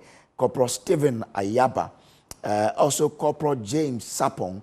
DSP Thomas Tulasi, you are the commander of the Hunter West Police Command. Thank you very much. ASP Kofi Dako and Chief Inspector Bosman Appington, or Bismarck Appington. You guys are doing some fantastic work for Hunter West, and we appreciate you. We are grateful to you. Thanks for staying with us. We were joined by Mr. Afil Morning, former president of GJA, James Kwabena Bonfer Jr., PhD, CEO of Census and lecturer at UPSA, and also Hamza Suwini, lawyer and member of the NDC's communications team. Well, this is still the AM show. We'll take a break here. When we return, we'll delve into our big stories.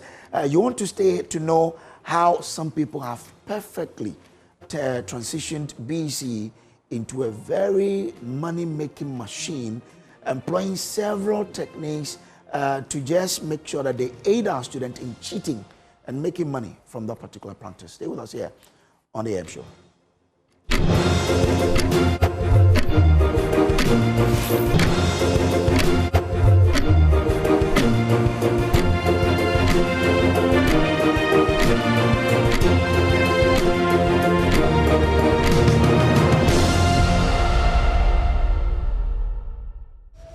We teach our children corruption in basic schools.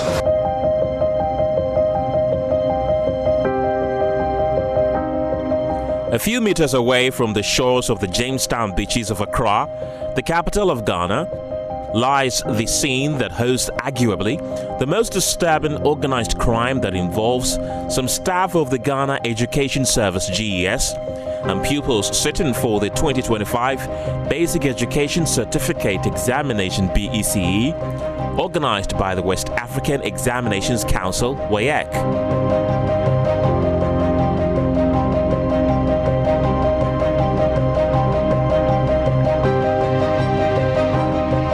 Incidents of examination malpractice are recorded every year, resulting in the cancellation of some subjects, entire results, or withholding of results of some candidates, as well as arrest of officials who flout examination rules to compromise the integrity of the BECE. To unravel the rot in the BECE, investigative platform GH Probe embarked on a quest to expose the systematic nature of BECE malpractices. In this investigative piece, Francisca Enchel will take you into the dark world of BECE to expose how some GES officials compromise test integrity in some randomly selected exam centers in the Greater Accra region under the guise of helping children pass at all costs.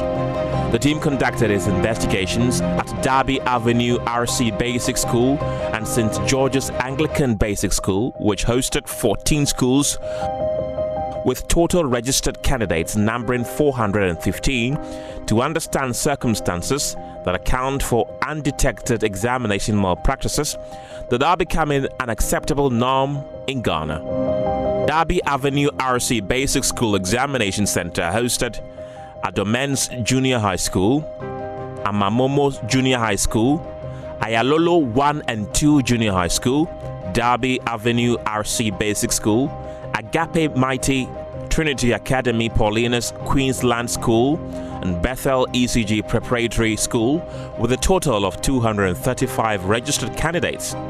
St. George's Anglican Basic School Examination Center also hosted 7 schools, namely Darius Preparatory Junior High School, Redeemed King of Glory International School, Vasden Royal Complex School, and Eddie Gray Memorial School. They also hosted Zion Academy, St. George's Anglican Basic School, and Mamprobi EP Basic School with 180 total registered candidates.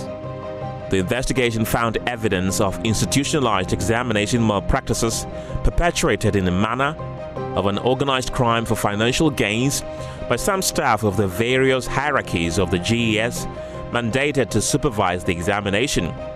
The investigations found that the cabal comprised examination supervisors and deputies, head teachers, invigilators, teachers, and, in some instances, school improvement support officers, CISOs, as well as the candidates who are the beneficiaries of the crime, all ensuring that the candidates pass every single subject through no efforts of theirs. Professor Ernest Kofi Davis, the Acting Director General of GES, who declined speaking on camera, outlined efforts made by the GES and its major stakeholders to ensure all staff of the service understand the rules governing the exams and the repercussions of violating them. The sensitization ended a day before the exams. Before the examination, we sent our team with WAEC. They toured the whole country. I don't know whether when you spoke to people they told you. BC, they toured the whole country. On a day before the start of the exams, I issued a press statement. I don't know whether you read the press statement. And we told the whole world that if a teacher is caught aiding cheating, that is the end of the teacher.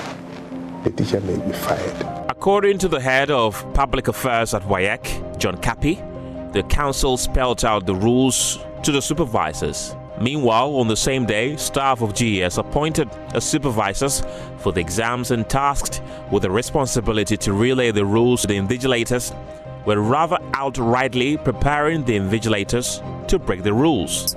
Some of them will be asked a question. But sometimes we don't know, so we tell them, I don't know. Okay. If they can ask their friends, which they feel is correct, I can permit you ask your friend the same. For this, it is not individual, it's by the school, understand? And from there, they are entering to another level.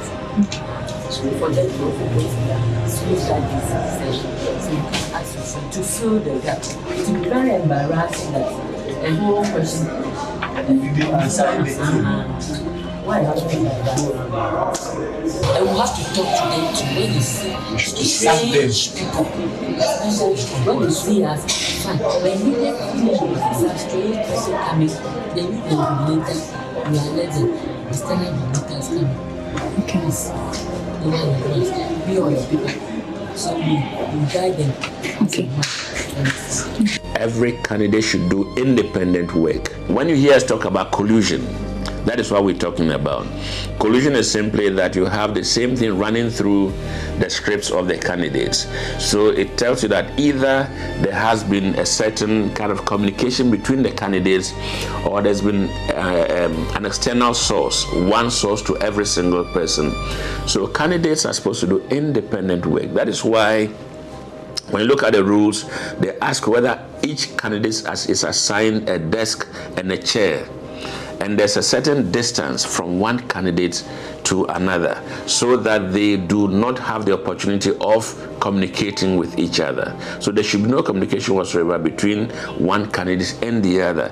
If in the course of the examination you have any question, you put up your hand, and the invigilator is the only person who should answer that question.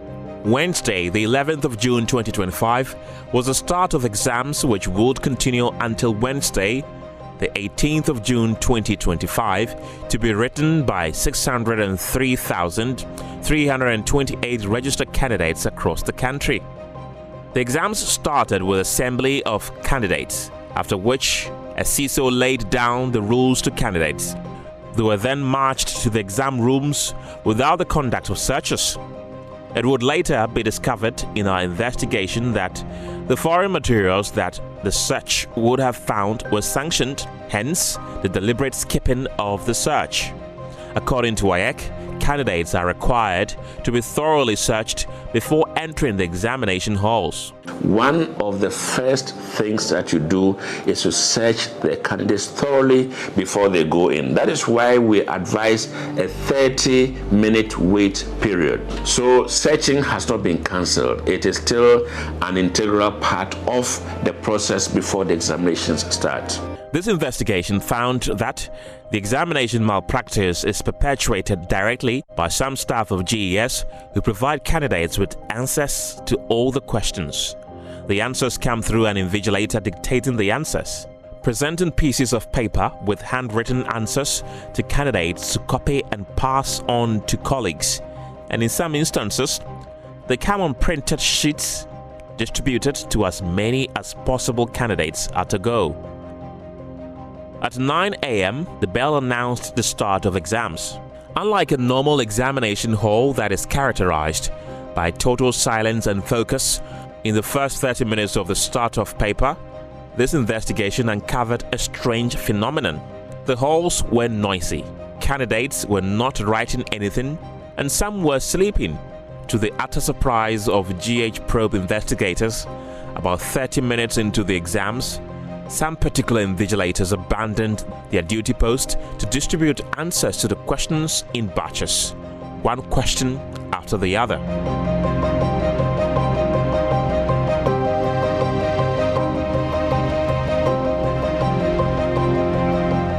Any possession of any such thing is illegal, and you can be prosecuted, you can be fined or incarcerated for a certain period of time. Currently, there have been some people who have been prosecuted. Some of them have been sentenced to 3 months imprisonment. Some have 8 months, others have 30 days. So depending on the gravity of the crime and the discretion of the presiding judge. This continued for the rest of the papers, including objective tests in which invigilators, in some instances, dictated answers to the candidates.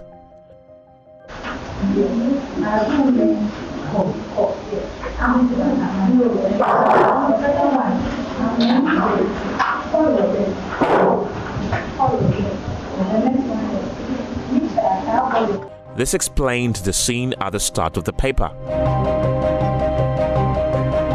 The only papers to be given to the candidates by any official, the answer booklet, the question paper, or the objective answer card, these 3 items by way of paper, these are the ones that you can give to them. And then for shading purposes, we give them pencils. Apart from these, no other paper should come from anyone to any candidate in the examination hall.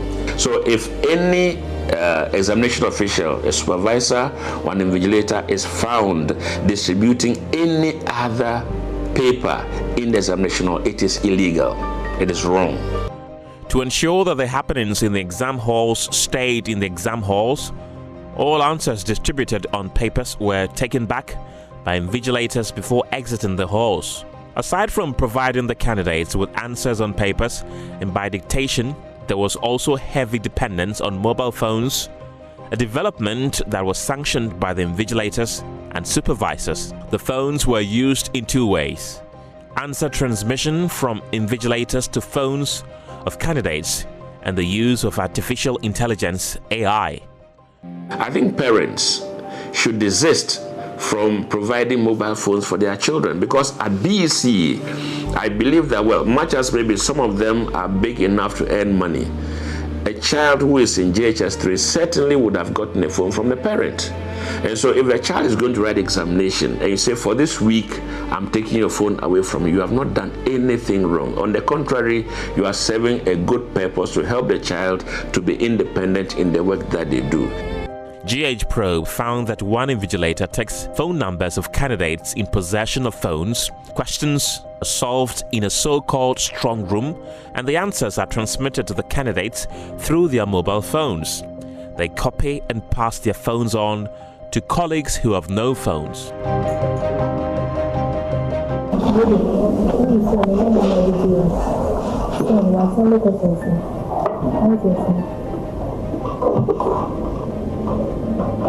The AI was used in 2 ways: Some candidates opted for the use of AI in generating answers to the questions and used the entire responses of AI on WhatsApp, while others sought explanations for questions they had been asked to list and explain. This second group thus demanded further help as answers invigilators had transmitted to them lacked the explanations. Some invigilators even joined the candidates in the AI search. In the past few years, we decided that henceforth anybody found with a phone in the examination hall would have their entire results cancelled. Because the phone is, for us, as far as examinations are concerned, a gadget that has a storage facility with which you can access information from any quarter. So phones are simply a no-go area as far as our examinations are concerned. Some candidates brought books into the exams hall from which they copied their answers for the BECE questions. Certainly, talk about the coordinated form of it. I think that with the involvement of all these personnel who I would say should have been helping us were rather being against us. Certainly there was something grave that went wrong in the course of the examination, yeah. Despite all the malpractices that happened in both centers investigated, they successfully evaded being caught by both WAEC external invigilators and officials of National Intelligence Bureau who visited the centers. No arrests were made. Why? On citing external invigilators, the supervisor received a signal and relayed the alert to invigilators for immediate action.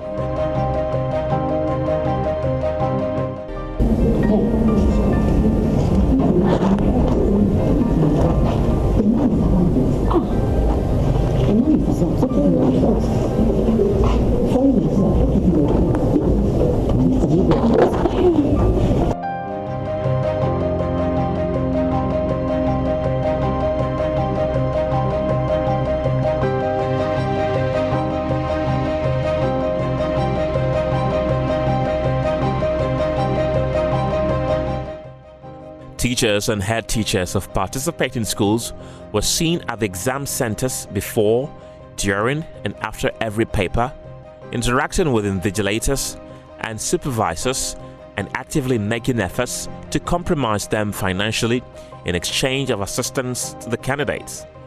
It is BECE, headmasters and teachers of participating schools should not be at any of these examination centers. Derby Avenue Center had 2 CISOs visiting the center in the course of the examination. One of the CISOs actively distributed printed answers to the candidates. CISOs were aware of the invasion of the centers by the teaching staff and, in some instances, were seen interacting with them while exams were ongoing.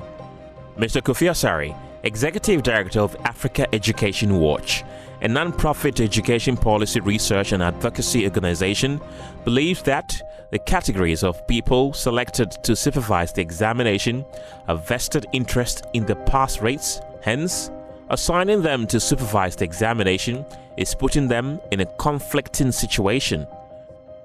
Our position is that because staff of the GES have vested interest in the outcome of the examination, including among others, some of their staff having KPIs directly related to the pass rates in the examination, deploying them as supervisors is actually putting them in a conflicting situation. We at Edward believe that a head teacher should not be allowed to supervise an examination in their school. And we also believe that even at the district education office, we can't call them supervisors. Because if a head teacher cannot supervise an examination in their school, I don't see why the CISO can supervise. GH Probe established that the collusion by invigilators with candidates to breach the integrity of the examination was motivated by financial gains, as invigilators were given different types of financial gifts in the course of the exams. At the Derby Avenue RC Exams Center, on the first day of the examination, while preparing exam materials for candidates to commence writing, invigilators were invited by the supervisor to a meeting with the headmistress of the host school, Derby Avenue RC. She announced a daily 60 cedis gift for each invigilator for the duration of the examination. We said we have exactly for you 60 cedis a day. It is 50 Ghana a day. Those people decided to come to this. So 60 Ghana. Should I give it to you, or we should be making it every day 60 Ghana, every day 60 Ghana, so that you know we are catered for you for the week, because we are public schools. So which one? We would like to take this daily. Daily? Yes. What is it? So after the bank, you bring it. Yes.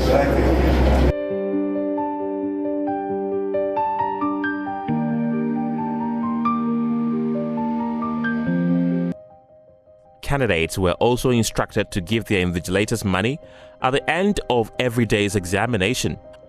At the St. George's Anglican Basic School Exams Center, payment was made in bulk.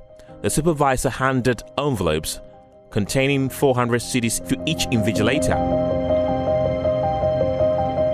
GS has not paid. It is WAEC that pays this money to the candidate because it is factored into the fee that is paid from the state to us to relate to the invigilators and supervisors. So any payment that is made in the course of the examination to an invigilator, a supervisor, is illegal. It is not coming from WAEC. WAEC does not pay money in the course of the examination. We don't do that. You finish and then you submit your claims, and then they are worked out properly, and then the money is sent in bulk to the supervisor, and then he in turn would also release him to the teachers who took part in the invigilation. Not many schools wrote the final paper, so for the centers investigated, the exams ended on the 17th of June 2025. Days earlier, candidates at Derby Avenue were informed to prepare financially for an offertory called the Adei offertory, which will be collected before the start of the final papers at the center. This offertory was meant to thank invigilators for their assistance in the examination. On the morning of the final paper, the invigilator who announced the Adei offertory the previous day, who later got the nickname Sir Adei, would move from one exam hall to another with a box for collection of the offertory. Candidates were asked to pay 5 cedis or above. The total amount collected was shared among the invigilators. Each invigilator received at least 60 cedis as their share in the unspecified total sum raised in the Adei offertory.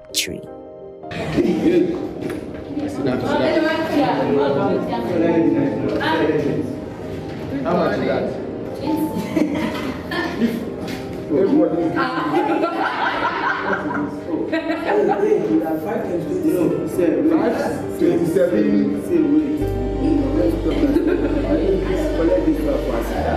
That one we will give you seconds after the next one. So this one is as I want to give this.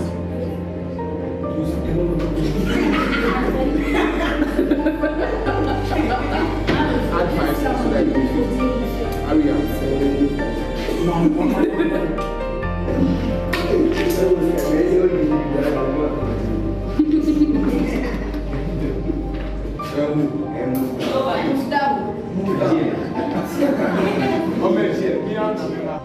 According to WAEC, any money paid by anyone to any invigilator in the course of the examination is illegal, as WAEC has the sole responsibility to pay invigilators and supervisors, and which payment is done weeks after conclusion of exams. GS has not paid. It is WAEC that pays this money to the candidate because it is factored into the fee that is paid from the state to us to relate to the invigilators and supervisors. So any payment that is made in the course of the examination to an invigilator, a supervisor, is illegal. It is not coming from WAEC. WAEC does not pay money in the course of the examination. We don't do that. You finish and then you submit your claims, and then they are worked out properly, and then the money is sent in bulk to the supervisor, and then he in turn would also release him to the teachers who took part in the invigilation. In the past few years, WAEC has struggled with leakages of question papers prior to the start of exams. Head of Public Affairs at WAEC, John Cappy, outlines the reforms implemented to block leakages. This year, we decided to increase our collaboration with our partners. If I talk about our partners, I'm talking about the Ghana Education Service, I'm talking about the Ghana Police Service, I'm talking also about the National Intelligence Bureau. We also had our own locally trained personnel that we send out, and then our staff who also go out. So I think that we had an increased presence across the country to monitor the examination, and I think that to a large extent, yes, we were successful because the reports that we received indicated that but for the presence of these persons, a lot could have gone wrong in the conduct of the examination. Indeed, the strategy by WAEC appeared effective as leakages of question papers referred to as APO were not recorded and questions arrived at exams centers securely sealed during GH probe investigations. Leakage in question papers occurred, between 2020, 2021, 2022, and that was the major dimension of examination fraud. But since 2023, when the Ministry of Education brought in the BNI to take over the questions security and printing security, we've not been seeing leakages in the dimension that we used to see. The questions hardly leak. But because, as I said, there is a demand and a supply and a business case for that matter, the teachers who are involved in this crime have suddenly re-strategized and moved from having foreknowledge of the questions, solving them and giving them to the students to learn before the examination, to an era where they collude in the examination hall. It is important to note that WAEC took record of 43 arrests made in the course of the 2025 BECE examination. They committed different offences of examination malpractice from different parts of Ghana. We recorded people related to the examination who were directly involved in malpractices. There were cases of a supervisor, assistant supervisor. There were certain teachers. There were even administrators of schools. There were 2 cases where heads of the basic schools were involved in this kind of thing. So yes, it is true that it is coordinated. WAEC wants to be given the power and resources to recruit invigilators of the highest standard to help curb the practice of examination malpractice. Professor Davis said that the GES will be unable to continue working with any staff member found to have been involved in any form of exam malpractice, amplifying the directive of the Minister of Education, Haruna Idrisu, to dismiss culpable staff members from the service. The point is, we can't work with you. Forget, yes, code of conduct is there, but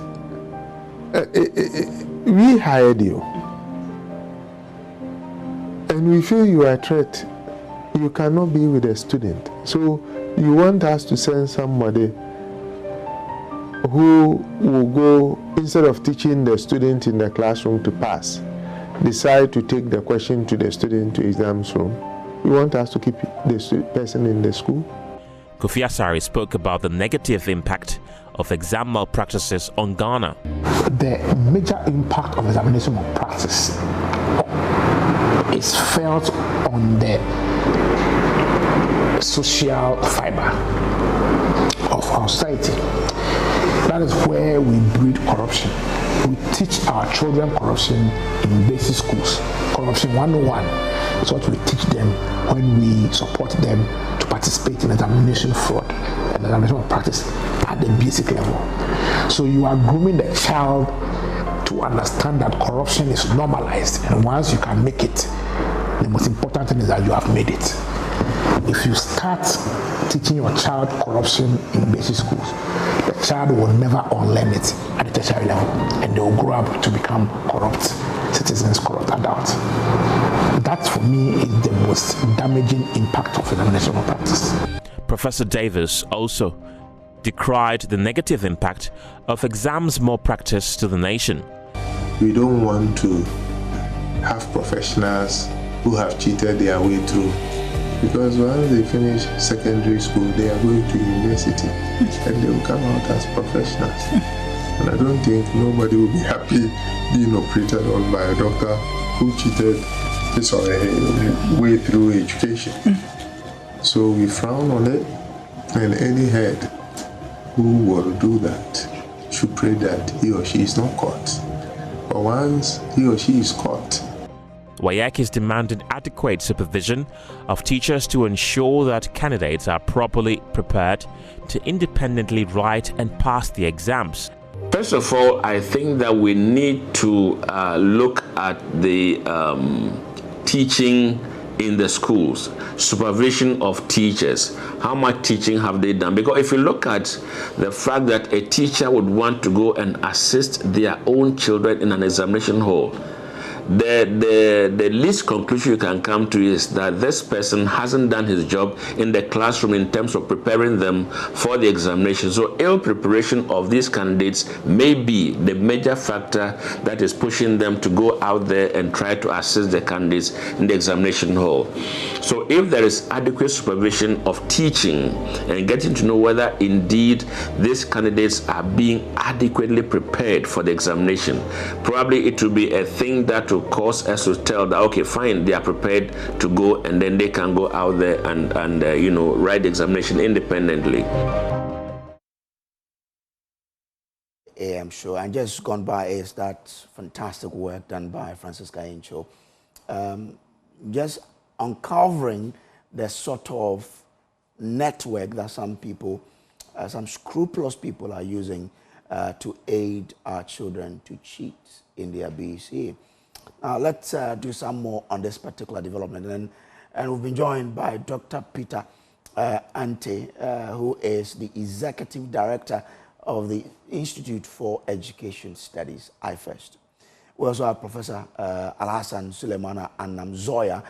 He is Head of Sociology Department, University of Ghana. Well, let me start with you, Peter Adei, Dr. Peter Adei, on this.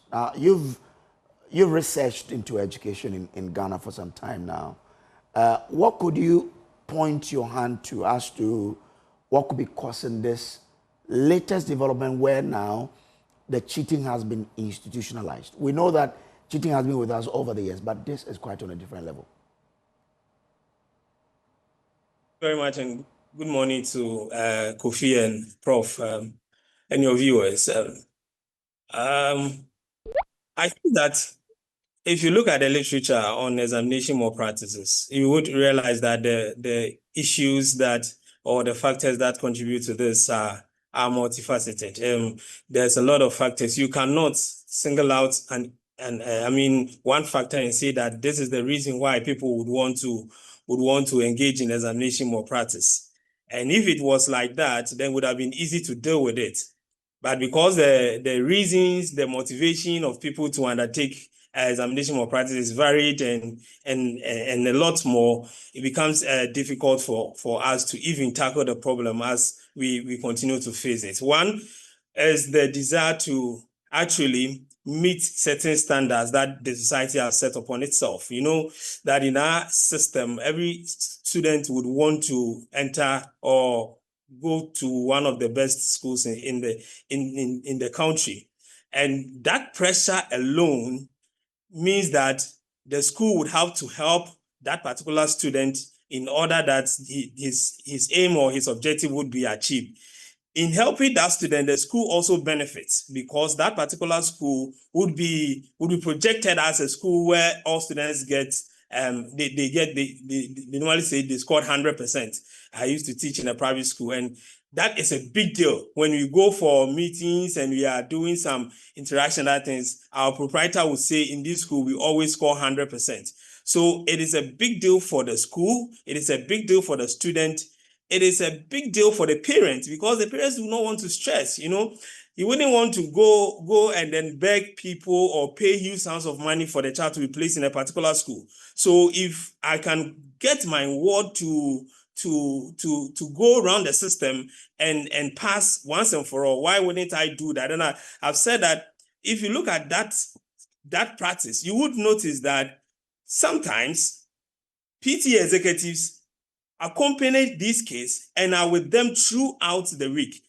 I'm not saying it's a bad thing, but I always feel that there is something that they also want to contribute to that particular process that we are complaining about. So there are varied reasons in literature that you would want to talk about. Basically, the biggest among them is the motivation to ensure that the student passes and passes well. And in doing that, all these other individuals, all these other stakeholders, all these other actors are brought into helping the students get the grade that they would want to obtain. Yeah. The taste to rank schools in terms of, or to say that this school performed better than this, is where we are today. It is one of the factors. It is one of the factors. For example, if you look at the pressure on school heads, even pressure on teachers, and when you talk about ranking, you are tempted to tilt towards the private schools because that is their trump card. You know, every now and then there's competition amongst them in terms of who gets the highest enrollment. And no teacher, no parent will take the word to a school where the student will not be able to pass. I've had an experience with a school proprietor and a headmaster where the proprietor insisted that he is not going to allow the headmaster spend money on examination malpractice, whereas the headmaster felt that in order to improve their enrollment, they needed to do something because in that particular community or in that particular town, most of the private schools were doing that. And when they do that, they pass very well. The students come out and you see the grades and you are so happy. But this school, the numbers continue to go down because the proprietor was insistent that he's not going to allow the headmaster go through that particular process. And if you look at it from that perspective, you would note that the desire to improve enrollment, that competition among schools, and to have the bragging right that we have taken students for 3, 4, 5 consecutive BECs, and the results are always 100%. It's a big motivating factor for school authorities, for teachers to embark on that. And sometimes during PTA meetings and other debates, set teachers, individual teachers whose children do well in their subject, they are brought up and they are praised. So every teacher would want to find ways and means to also help the child. So these are the dynamics of the situation. That is why it becomes difficult to deal with it just focusing on one aspect or just thinking that going through a particular process will lead into the reduction or minimization of this particular challenge. What has also been the role of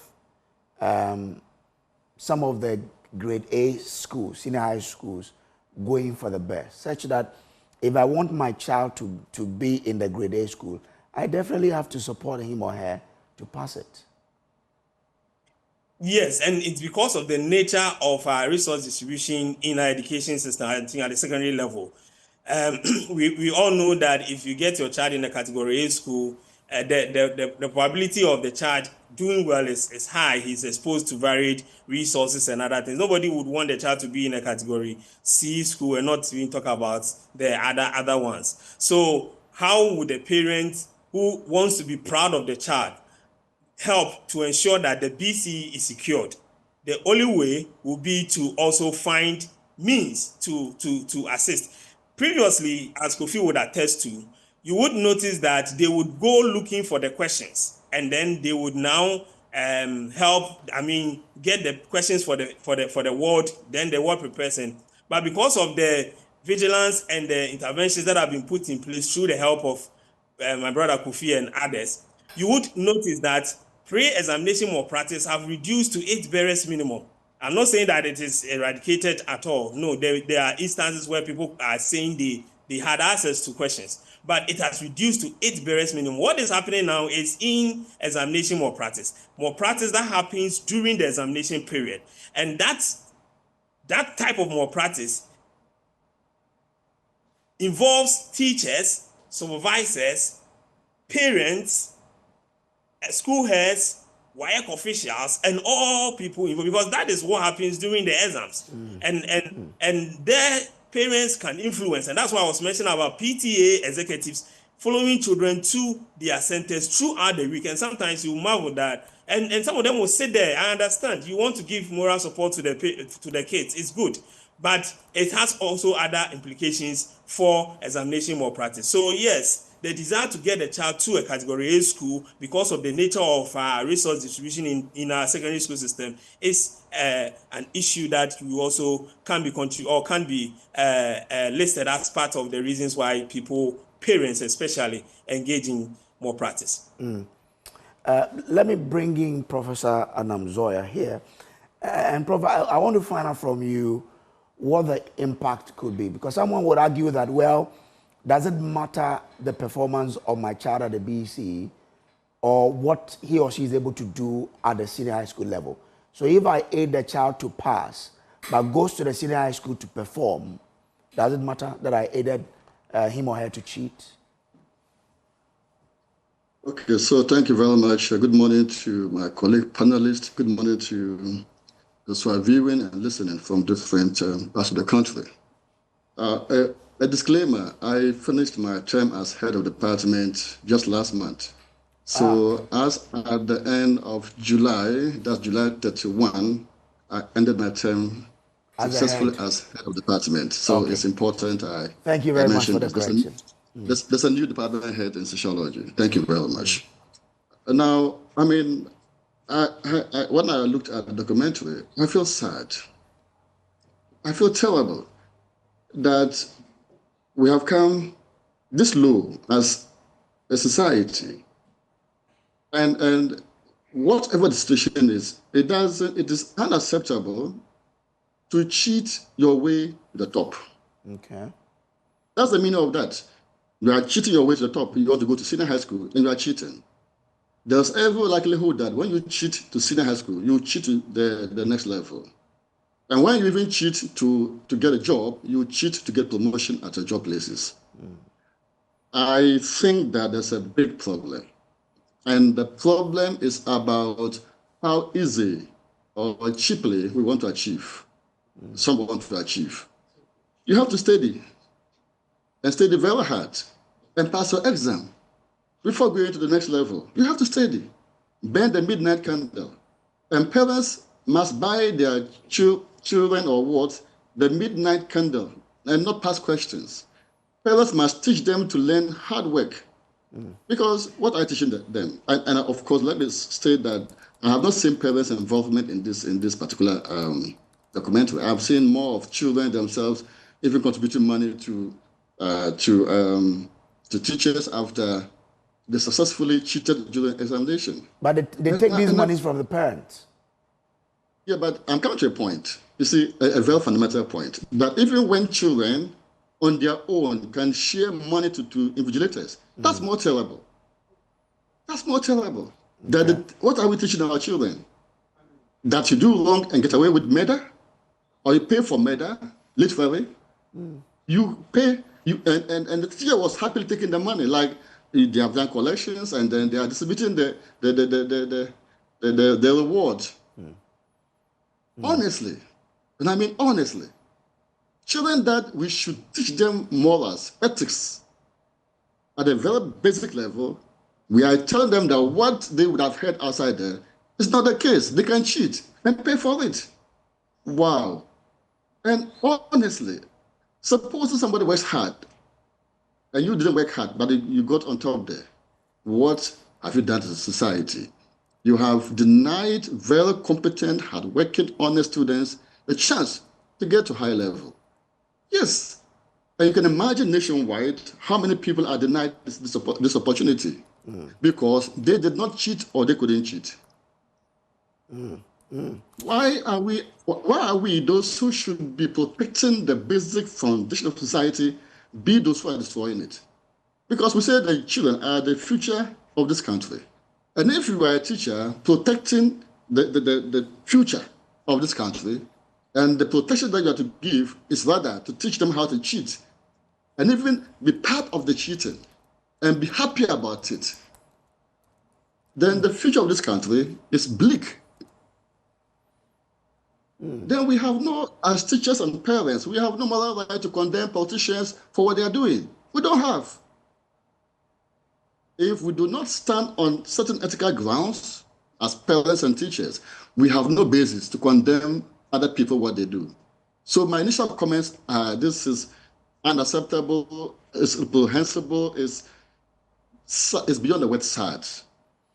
But why do you think it's become this way that even teachers, head teachers, will be proud or will make this a compulsory act of soliciting funds from parents and students or pupils to aid them to pass their exams?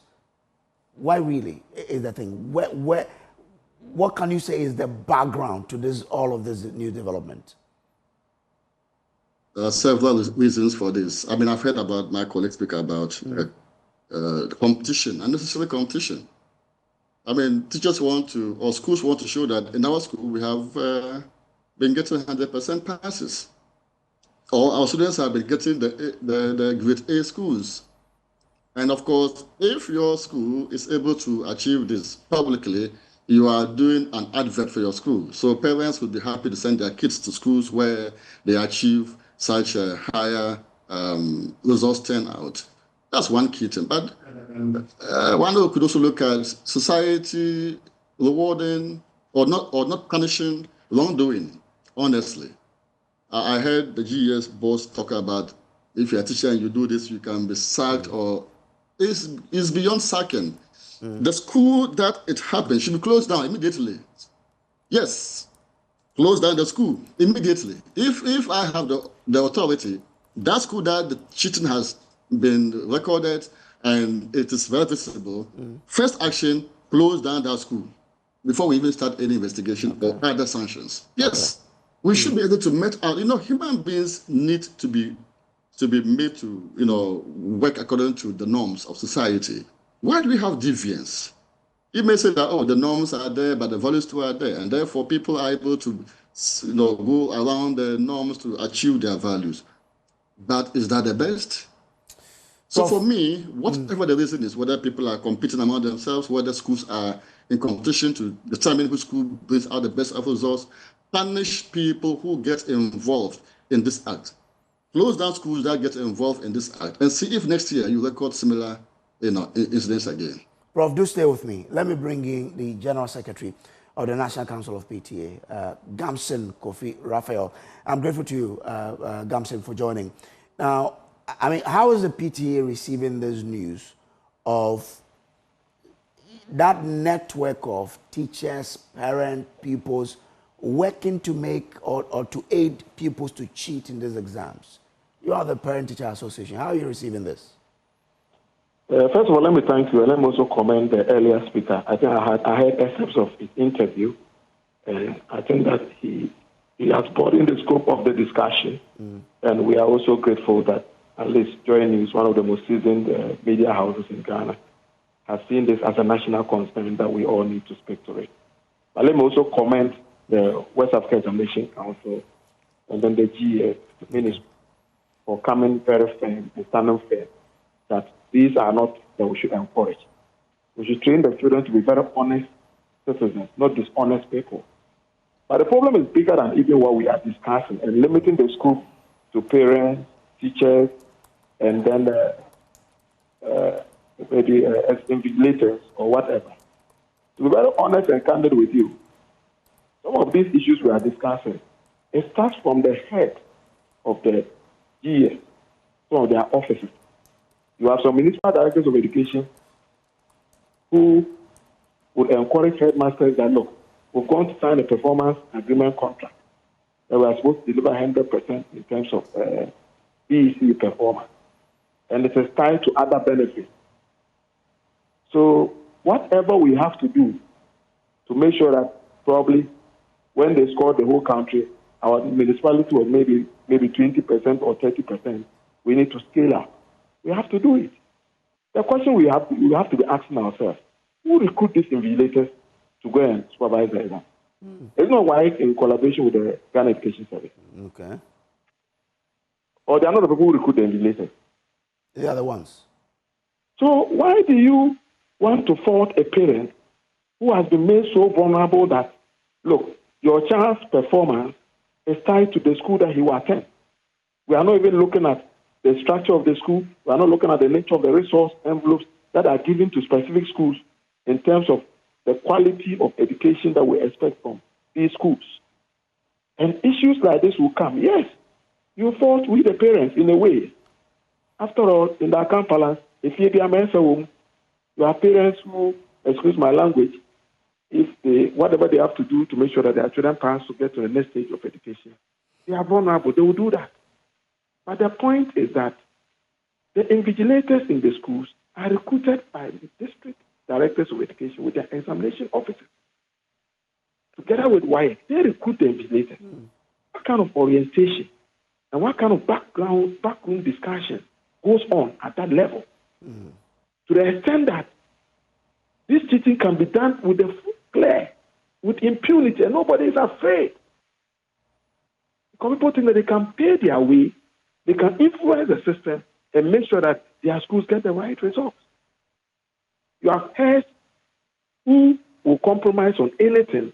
They will find even teachers in their school who want to encourage that the children do the right thing. And you also have a group of teachers in the school who will do everything for the sake of monetary gains, financial gains, material gains, to exploit the system and make sure that at the end of the day, their school is seen as one of the most performing schools. So that is the problem we've caused for ourselves as a nation. And this has grown over the period and has gotten to the level that we find ourselves. But can parents, take yourself out of the blame? Because I'm saying that everybody is in the equation. Okay. I'm saying that everybody is in the equation. I have not absolved us as parents from being part of the blame. The kind of training and orientation we give to our children from the home into the schools. But your argument was that parents are made vulnerable, and that's why they will pay what the school. Yes, I'm saying that we are vulnerable because, excuse my language, that's the nature of the system we find ourselves in. If a parent wants to stand firm and resist these things, you are seen as a persona non grata in the system. That's the reality on the ground. On what basis? School heads, in collaboration with other stakeholders in education, sometimes directors of education, sometimes examination officers, supervisors, TISOs, will come and tell us, look, let's do whatever we can do to make sure that our children pass so that our district can be seen in the limelight as one of the best performing districts across the country. So what do you think? At the end of the day, it's not we the parents who recruit the exam invigilators. Are we the ones who recruit them? So once you are punishing the child for probably doing illegality, engaging in examination malpractices, and for that matter, the child has to be sanctioned, fine. The teachers who are concerned are also being sanctioned. But those who recruited those teachers into the classrooms to go and do the invigilation, what are we doing to them? Okay. We must take this thing further. So for you, whatever we have to do to make sure that we prepare the children adequately for the exams and then give them the necessary support as they prepare into the exams. But when they get there, we should leave them to carry their own cross and be able to become responsible citizens in future. We have all kinds of people who engage in all kinds of negligence in the system because, excuse my language, they didn't get whatever they are professionally. It's not based on merit. It's based on corruption that they got there. And when you speak to these things, sometimes they see you as a very difficult person. So in your opinion, how can we curb this practice? My point is that I've said it and I'll repeat it again. When WAEC does all these things and they come out with their findings, they don't engage us as PTA. We have a national body. It is high time WAEC sits with us and let us all go and look into the issues and see how we can support them to make sure that these things, we can bring them to the barest minimum. Technology has advanced. The way we can employ technological tools to expose this rot that we've seen in terms of your documentary that I commend you people for. Why can't we employ that same technology to prevent the rot? Because a month or 2 months to the exams, a lot of things happen behind the scenes. Okay. What are we doing to investigate, to expose those people? And when we do this, it will send the right signals that, look, you cannot use your office and probably take undue advantage of the system and probably make parents who are vulnerable or coerce parents to do certain things at the end of the day. When our wards are found at the wrong side of the law, you are sent somewhere, you've made your money, and you pretend or you buy your way and take yourself out of the issues and push us and the teachers who have also allowed themselves to be used to go and suffer the brunt of it. I don't think that we are being fair to ourselves as a country. We should look at this thing and nip it from all angles. I said and I repeat again, I'm very happy that the current government has made it clearly that they will not support anything in relation to examination malpractice at all levels of the educational system, whether BEC, whether WAEC, or whatever. And the GES has also so far shown leadership. But I think that after all these scandals that have come, there should be a stakeholder engagement. We should go sit somewhere, look at these things together with the media and everybody, and come out with a blueprint on the best way to cut the whip. So we can have whistleblowers, when they see some people are trying to use their office to encourage these things, we can blow their cover and they will be exposed before the students go and prepare for the exam. Okay. And whatever thing we need to adequately do to prepare our students for exams, we should prepare them ahead of time for the exams. Okay. All right. Damson Kofi Raphael, I'm grateful to you for joining us here. He is General Secretary, National Council of PTA. Let me bring in Prof. Anamzoy again. Prof, if you listen closely to the PTA General Secretary, can we describe this as teachers checking their responsibility in training the pupils in a right way to be able to write their exams without cheating? That is precisely what it is. We've all been to school, from junior, primary, junior, secondary, university, and all that. What were we taught by our teachers? Study hard. Study hard. Steady, steady, steady. Just study. And if you study, you are going to pass. There's no any magic or... Yes, just get time, open the books and read. Sometimes it may be difficult at the beginning, but continue reading. What at all is easy in this world? So I think teachers have a job to do. See, when we parents send our children to school, the teachers become second parents. I mean, you can imagine how many contact hours children have with teachers vis-a-vis with parents. So the teaching institutions have become basically the parental institutions. Okay. And I think because of this, teachers must be aware of their, if you like, additional responsibilities than what parents used to do. They should be doing that more often. And it's not just teaching you to study and pass, but teaching you about the right way to study and pass. And I think teachers have work to do. We want to just plead with them, but those who are caught must be sanctioned immediately. It doesn't matter how much money you are promised or how much money you are paid to do what you are doing. What teachers do in this context, or what some of them do in this context, is destroying our society. Total destruction. I mean, if parents are at home, but of course, I also want to believe that say that some parents are involved in this is very unfortunate.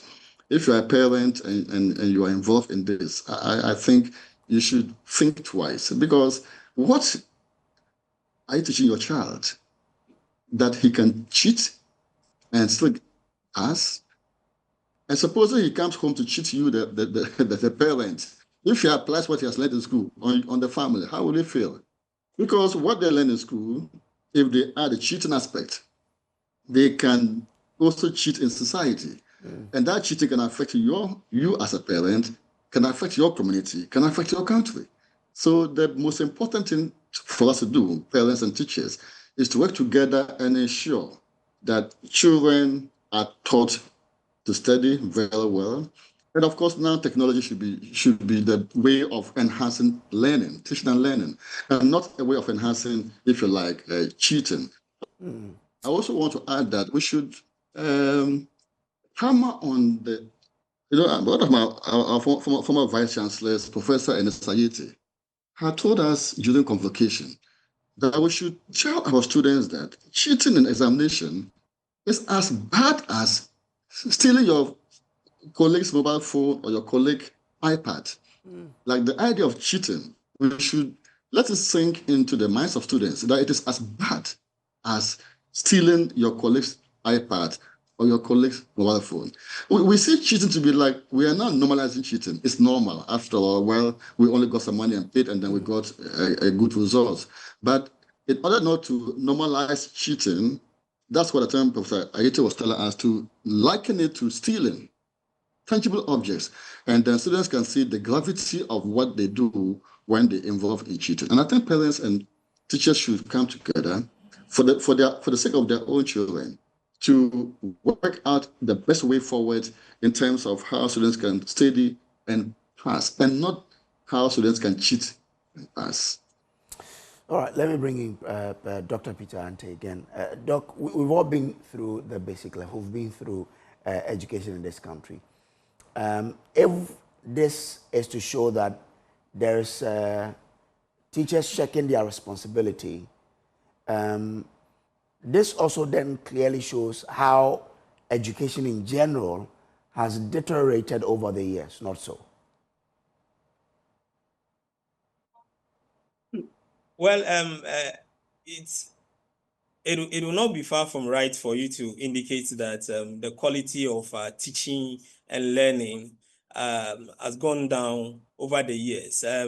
It seems that our attention has shifted to the outputs, that is the results that students are able to get at the end of the day. So teachers are not going through the curriculum as it's supposed to be. You see, the curriculum is designed in such a way that it builds the total personality of the student. So we should be able to get students who would technically not even agree to undertaking any kind of malpractice when they are presented with. But because of our over focus on students' performance, because the society is so much fixated with how what school you are attending and the grades that the student is able to get, we are not interested in the day-to-day instructional processes that happen in our schools.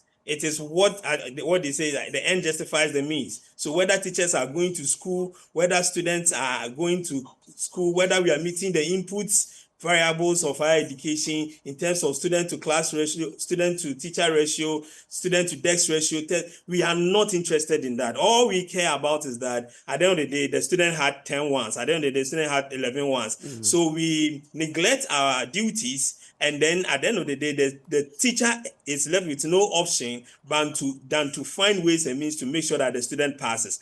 And yes, that has an effect on our educational system, because these students are the foundation for further education. So if they do not build in the capacity, the skills, the needed abilities so that they will be able to continue, it's going to be problematic for us. So it's a big indication on the standard of education that we offer our students in this country.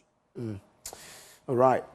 So we all agree that the solution to this is that, because someone proposed that those schools caught cheating must be closed down. Do you support that call? My position is that we cannot use, only one method to deal with this issue, because initially I've told you that the causes are multifaceted.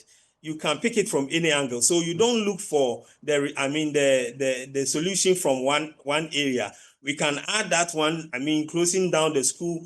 We can do what WAEC did with the SDA issue, move the center from the school to another place. We can go by prosecution. We can go by GES, setting up a disciplinary body to deal with those involved. We can use the CCTV to capture scenes in the exam center, implement that across our various examination centers. I don't know how costly that is going to be, but that is a possible avenue. But one of the things that I think I heard and I've been talking about over the past week is how we sensitize our students. WAEC have been using a particular model over the years. They do this workshop thing, go around the schools, and I think that it is not effective. If it is effective, we wouldn't be experiencing this, because you go and talk to the students, and yet they still feel bolding enough to engage in this malpractice. So I'm thinking that WAEC need to rethink their sensitization process. In fact, it should be a big issue for the Ministry of Education, because the effect of this is detrimental to education system. Our certificates will be questioned very soon the tertiary institutions will start putting in measures to ensure that students that are being admitted meet the cut. And therefore, I think the Ministry of Education should lead the charge and employ modern media techniques to deal with this issue. I'm proposing that we should start a media campaign 3 to 4 months before the exams. We shouldn't wait till things are getting out of hand and then we come around and for example, what Joy News is doing now, 3 to 4 months, we need to have these documentaries airing on our screens, on various social media platforms. We need to have a sustained campaign like we did with the HIV/AIDS, like we are doing with the galamsey issue, because the effect of this is serious than galamsey, Kofi will tell you. So we need to ensure that we change the model of sensitization that we are using and adopt a modern one that will yield the needed results and impact. I say this because not all those who engage in these malpractice activities have the same level of risks, attitude towards risks. Some of them would be scared when they are presented with how people were handled, how scripts were cancelled, how others were brought before courts and other things. As they see it, as they watch it, as they listen to it, it will be enough deterrence to those who will not want to technically do it. Those who continue to do it, we have the other methods dealing with them, take them to court, make sure they are punished, and NTC should be brought into the system. It's not enough for GES to do this inquiry and then punish their. I think that WAEC should start reporting teachers engaged in malpractice to NTC. It is a big aspect of misconduct. It breaches the code of conduct that underpins the teaching profession.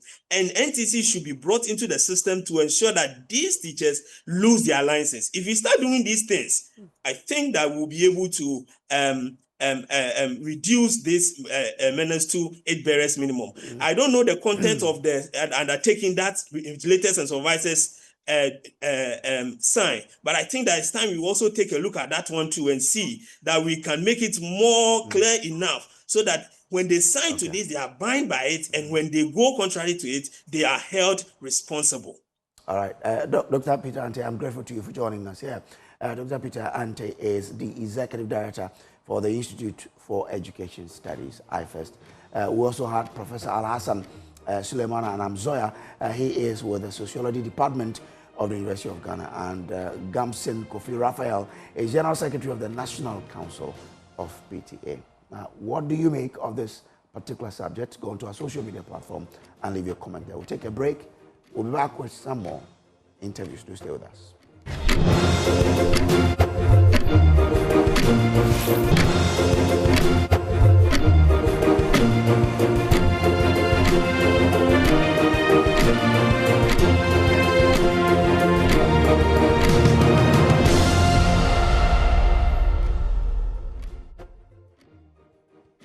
So it's 24 after 9 a.m. on the AM show, and today, guess what? The 8th of September is World Literacy Day.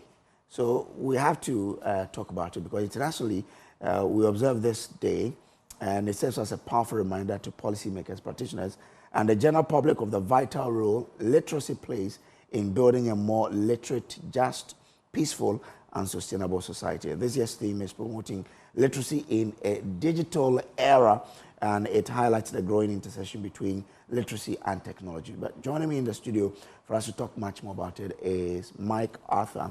He is the Country Director, Ghana International Cocoa Initiative, ICI. Good morning to you, sir. Good morning. Thanks for coming. We also have Tonam Say. She's the founder and executive director of the Inspire Today.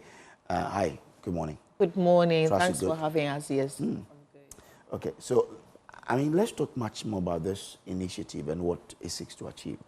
Right. So, World Literacy Day is today, and at Inspire Today, this project of reading and writing contest, organizing a reading and writing contest, is very important and dear to us. So, together with ICI, we are organizing a reading and writing contest for girls in 6 rural communities in Goso in the Ahafu region. And what we seek to do is to ensure that these girls are not only reading, but they understand what they're reading. And then we also go through a writing competition, because we need to assess whether they actually understand what they're reading. You know, I was following the BECE conversation you were having earlier about why we are having a lot of students cheating in exams. It's because they do not understand what they're reading. They do not understand what they're being taught. So they are cramming, they are chewing and pouring, you know, and so we have to tackle the issue from the grassroots. Why are they cramming? Why are they chewing and pouring? Because if I understand what I'm being taught in class, there will be no point in cramming. So what we are doing with this project is that we are sitting with them, we are done reading, we are asking, do you understand what you've read?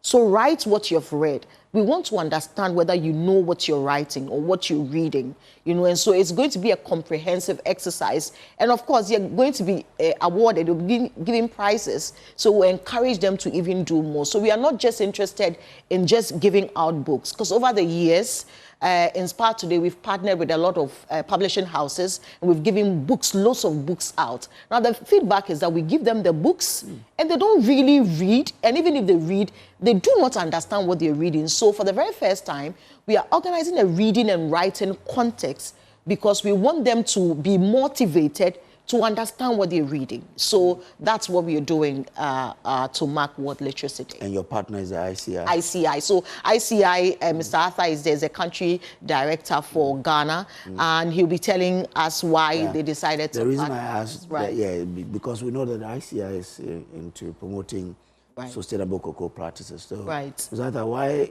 your interest in promoting reading in schools? Yeah, so if we want cocoa farming to be sustainable, I think education is cardinal.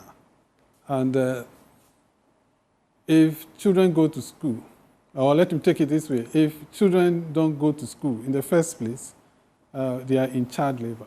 And child labor is one of the things that we tackle. So it is important that children are able to take the issue of education seriously. And what do they do when they go to school? They go to school to be literate. And let me be very quick to add that literacy is not only verbal literacy, it's also about numeracy. But of course, in this context, we are looking at verbal literacy. And so that is why we are interested. We are interested because together with our partners, we are also to some extent focus on education. Like Etonam already said, yes, it is not just about reading, but it is about reading with understanding. And it is only when you read with understanding that you are able to internalize. So we want reading to change the lives of children, because reading with understanding is what brings about changes in children, not just reading a book and putting it down without having good understanding and, you know, growing up and working with whatever you have read. And so this is important. We believe that if children are able to read with understanding, they will understand, you know, why certain things should not be done on the farms, because it could be very harmful to them. You know, we talk about the importance of this day to policymakers. Ghana has the hazardous activities framework, which is a government policy. Children should be able to even read this policy and understand themselves, and not for us to go to the those rural communities and say that, yes, we are organizing training on child and forced labor for children to understand. If they read with understanding, they will be able to, and they are able to assess these government policies, they will be able to read themselves and understand and go away from certain harmful farming practices that could be classified as child labor. I guess this is not the first project you're doing with Inspire Today. No. There's not. We've been working with them since last year. Okay. Yeah, but that is on a different issue. Project, okay. Because one thing that takes girls out of school is normally when they are in their menses. They stay away from school. Research has backed that. And because for us, when children are not in school, they are classified as children in child labor. We are also interested that at least they will be able to access sanitary pads. And that is why we partner sometimes. Okay. But Dr. when you were speaking earlier, I got the impression that this is not your first literacy project you're doing in Goso. Have you done some elsewhere, and what were the milestones that you achieved? Right. So if you followed Inspire Today over the past 6 years, we have worked hard to bridge the gap between male and female enrollment in schools. And so we have done that by partnering with individuals and corporate institutions to give the girls sanitary towels and then personal hygiene items and then books, because we want them not only to be in school but to stay in school. So anything that keeps them away from school, like Mr. Atta said, is what we do. So we have organized clinics, reading clinics. But what we have not done is writing competition. So reading and writing competition, because over the years we give them the books, they read, they're excited, because what's important is that, the theme for this year is encouraging, promoting reading in a digital era. Now, if you go to the rural communities, access to the internet is a luxury because they don't even have the hard copy books. So that's double marginalization. So in an internet era, yes, we want them to be conversant with using all the apps and accessing, but we are also encouraging that individuals and corporate institutions support us to send them books, the hard copies, and then we sit with them and we're writing, we're reading. Now this year, what we are doing is that we are focusing a lot more on the Hope for Girls book. If you haven't seen the Hope for Girls book, this is the Hope for Girls book, authored by myself.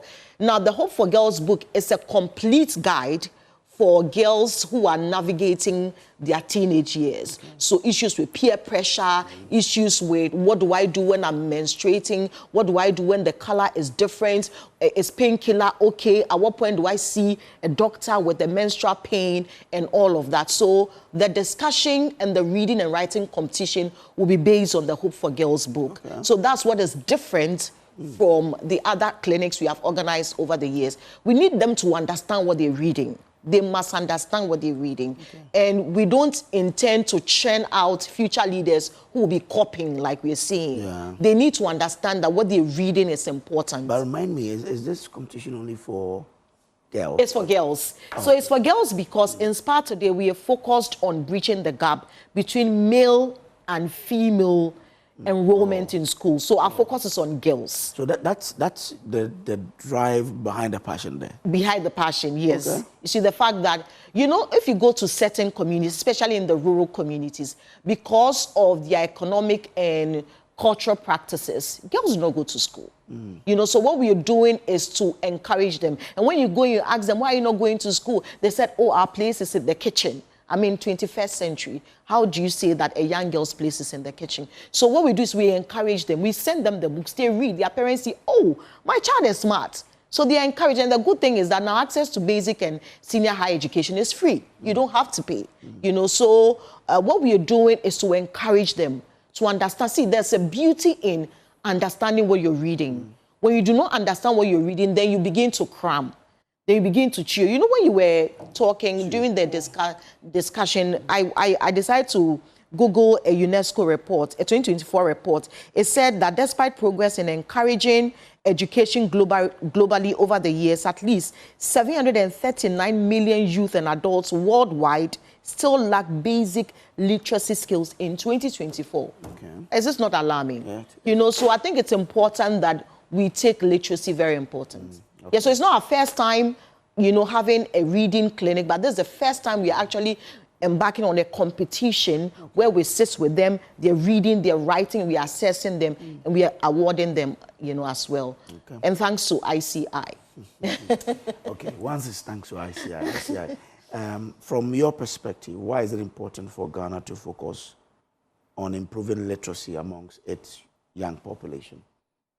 Yeah, when we were coming, I was having a discussion with Etona about acquisition of passports.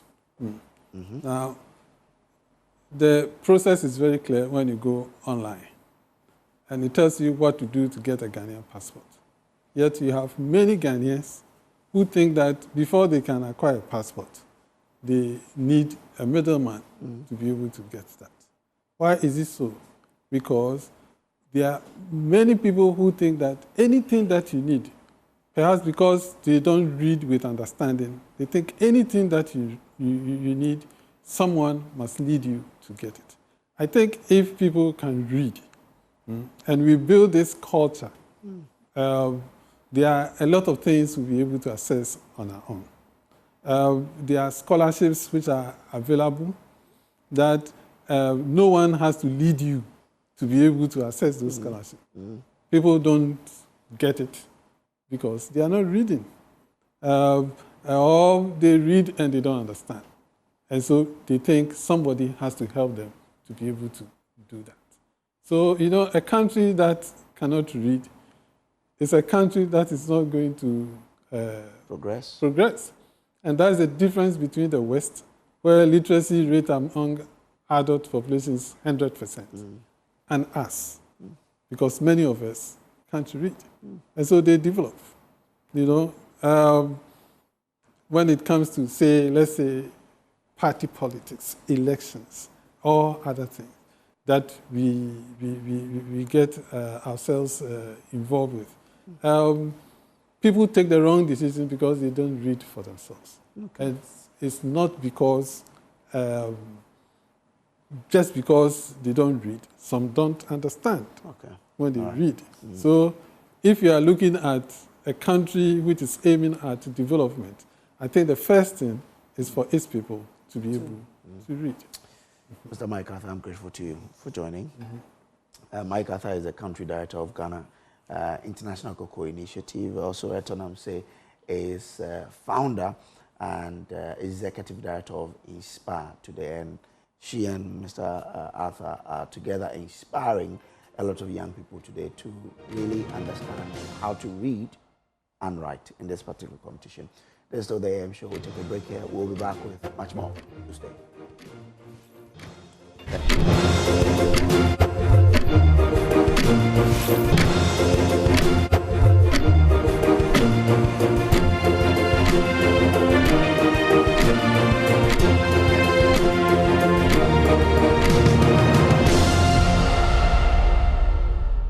All right, so let's conclude the whole show with something on the EcoBank Joy News Habitat Fair, because it's going to be large and big. But today we have Ayuda App Limited, the creators of Ayuda App back home. Services. Chapo. And you know what? I have the CEO here with me, Benjamin Seriano. Hi, good morning, sir.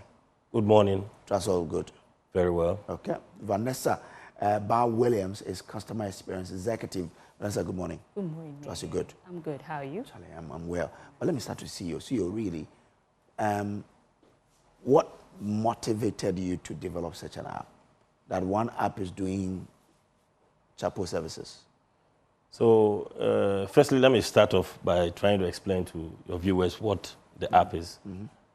I believe the slogan is out there, app back home, services baby. But a few people are still, exactly. So a few people are still lost as to exactly what we are about. So we call ourselves the local marketplace for services. So just as you go to the local market on Saturdays to buy some produce for the house and keep stock of certain things that you may need for the house, you come on the Ayuda app basically to shop for services. So we have a wide range of services on the app that you can easily access and then be able to make any kind of request that has to do with services from our application. So there are applications that you can use to call for a ride. There are applications that you can use to buy things online.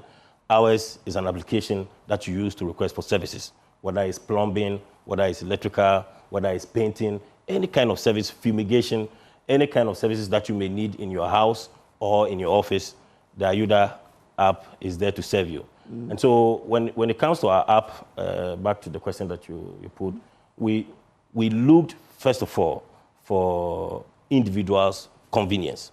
So convenience is what we bring to individuals. We want you sitting right here to be able to request for a mechanic to check the vehicle of your wife in the office or at home or wherever she may be having the problem. So we bring you that kind of convenience. For our corporate clients, it's more of helping them to focus on the core of their business. So if you're a bank, you want to focus on the banking, and then you leave the services, maintenance, all those other activities to us to handle for you, so you can focus on your core business. And then for the service providers, the people that provide services on the app, our focus is empowerment. So we want to give them a way to earn a living, and also for those who may have, their regular jobs doing, just to have some disposable income. So yes, empowerment is also very key to our objectives. Vanessa, how is this going so far since you set up this business? How's it going so far since we set up? Mm. Okay, so since the app, it's a new thing. So we set this thing up because we wanted to change the way services are run in the country. So since we started, it has been slow, but it has been picking up because people have seen the essence of the Ayuda app. Because you can sit in the comfort of your home and then request for any kind of service that you want done. And then the service provider will just make an offer to it and then come and work for you, either in your home or your office space. So people have seen the essence, the benefit of the Ayuda app, and are buying into the idea. So more people are coming on board to use the app because it's just bringing them convenience at their doorstep. Convenience at your doorstep, and that's what Ayuda promises. So for people who are listening now or watching us now, what should motivate them to choose Ayuda? Because you explained earlier that you can go to an app to buy credit, you can get an app to buy, but what should motivate me to say I want to get to the Ayuda app? Okay, so the motivations, there are many, but maybe I'll just narrow down to a few key ones. First of all is safety. Okay, so you want to invite somebody into your home to carry out the work. You want to be sure that the person is coming from a credible source. And so for us, before you become a service provider on the app, there is a series of procedures that you have to go through. I mean, currently, out of maybe the large pool of people that has applied to be service providers on the app, we've only been able to verify about 20%, with a huge backlog of people who really want to provide services on the app. But we need to be sure that these people have the right skill, and it is mentally also we do check whether you are sound with our psychometric tests. And we want to be sure that these are people that are qualified and is safe to be sent into people's homes and offices to render services. So definitely safety is one key feature that we are delivering. Secondly, also you can talk about convenience, which we mentioned earlier. So sitting right in the comfort of your home, your office, anywhere, 24 hours within the day, you can make a request for services. So people do not necessarily need to carry out certain works at a time that may not be convenient to them. So maybe you go to work, you come in the evening, you can schedule on the app when you want a particular service to be carried out, and then we dispatch the person that comes in to deliver that services to you. And then you can talk also about the customer care, because we do training. Customer care. Exactly. We do a lot of training for our service providers, so they can make sure that they are delivering the services, with the right service delivery processes, so that our customers can, appreciate the work that is being done. So yes, indeed, we have a lot of features that are embedded in the app that are able to provide our customers with the top-notch services that they will be looking out for. And for you, what has been the experience of people who have come on your app so far? You handle customer relations. So how has it been? Okay, so it's a new thing, so most people are skeptical about it.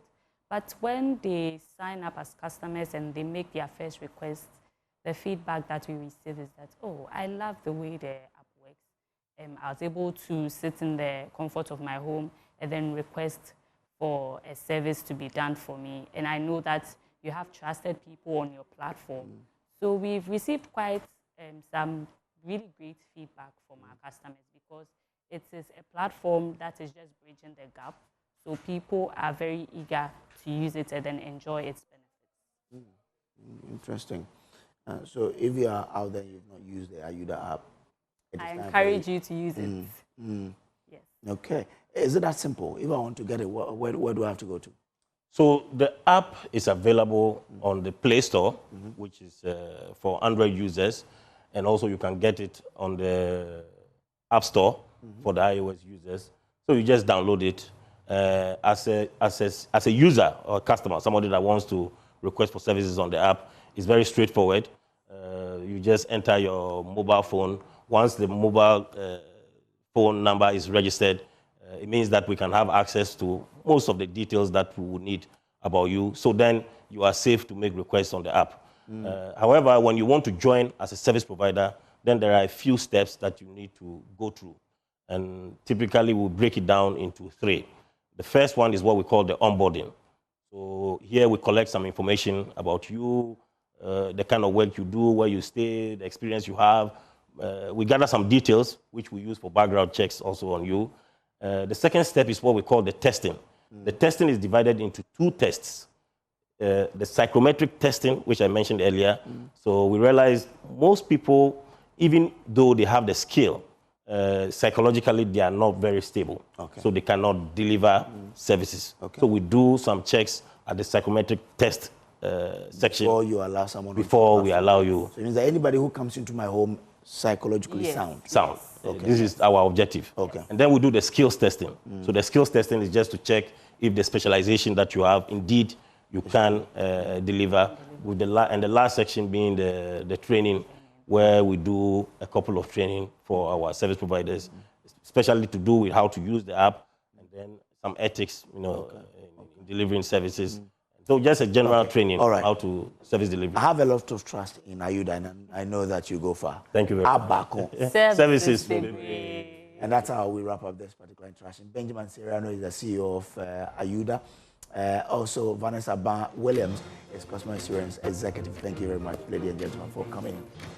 Now, make your dream home a reality with EcoBank. Step into your ideal home or transform your current space into one that truly reflects your style and comfort, all with the support from EcoBank. EcoBank has once again partnered with Joy News to bring you an exciting experience at the EcoBank Joy News Habitat Fair. This year's edition makes your journey to a comfortable modern home even more accessible and affordable. With EcoBank's Buy Now, Pay Later, you can easily renovate, upgrade, or furnish your home to suit your taste and lifestyle. Whether it's elegant home decor, modern furniture, essential electronics like laptops and phones, or solar energy solutions, EcoBank has the right financing tailored to your lifestyle. From staying connected with the latest devices to embracing sustainable living, our flexible consumer loans, asset finance, and salary advance products are designed to help you bring your vision to life.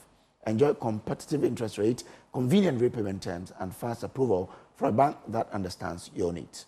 So visit our stand and take the first step towards the home and lifestyle you deserve. Comfortable home starts with EcoBank. Be part of it. EcoBank, the Pan-African Bank. Now this one says, glorious birthday to Gifty Aswele Owusu Odame. May God's spectacular favor, bring you much more blessings this year as you celebrate your birthday. And that's coming from your husband, Sami Odame, here at the Multimedia Group. Well, and that's how we wrap up the show for you. Wherever you join us from, thanks for being a part of the AM show. My name is Samuel Kojobrace. We'll meet again, God willing, tomorrow. Up next is News Desk with Mami Esi Nyamiche Thompson. Good morning.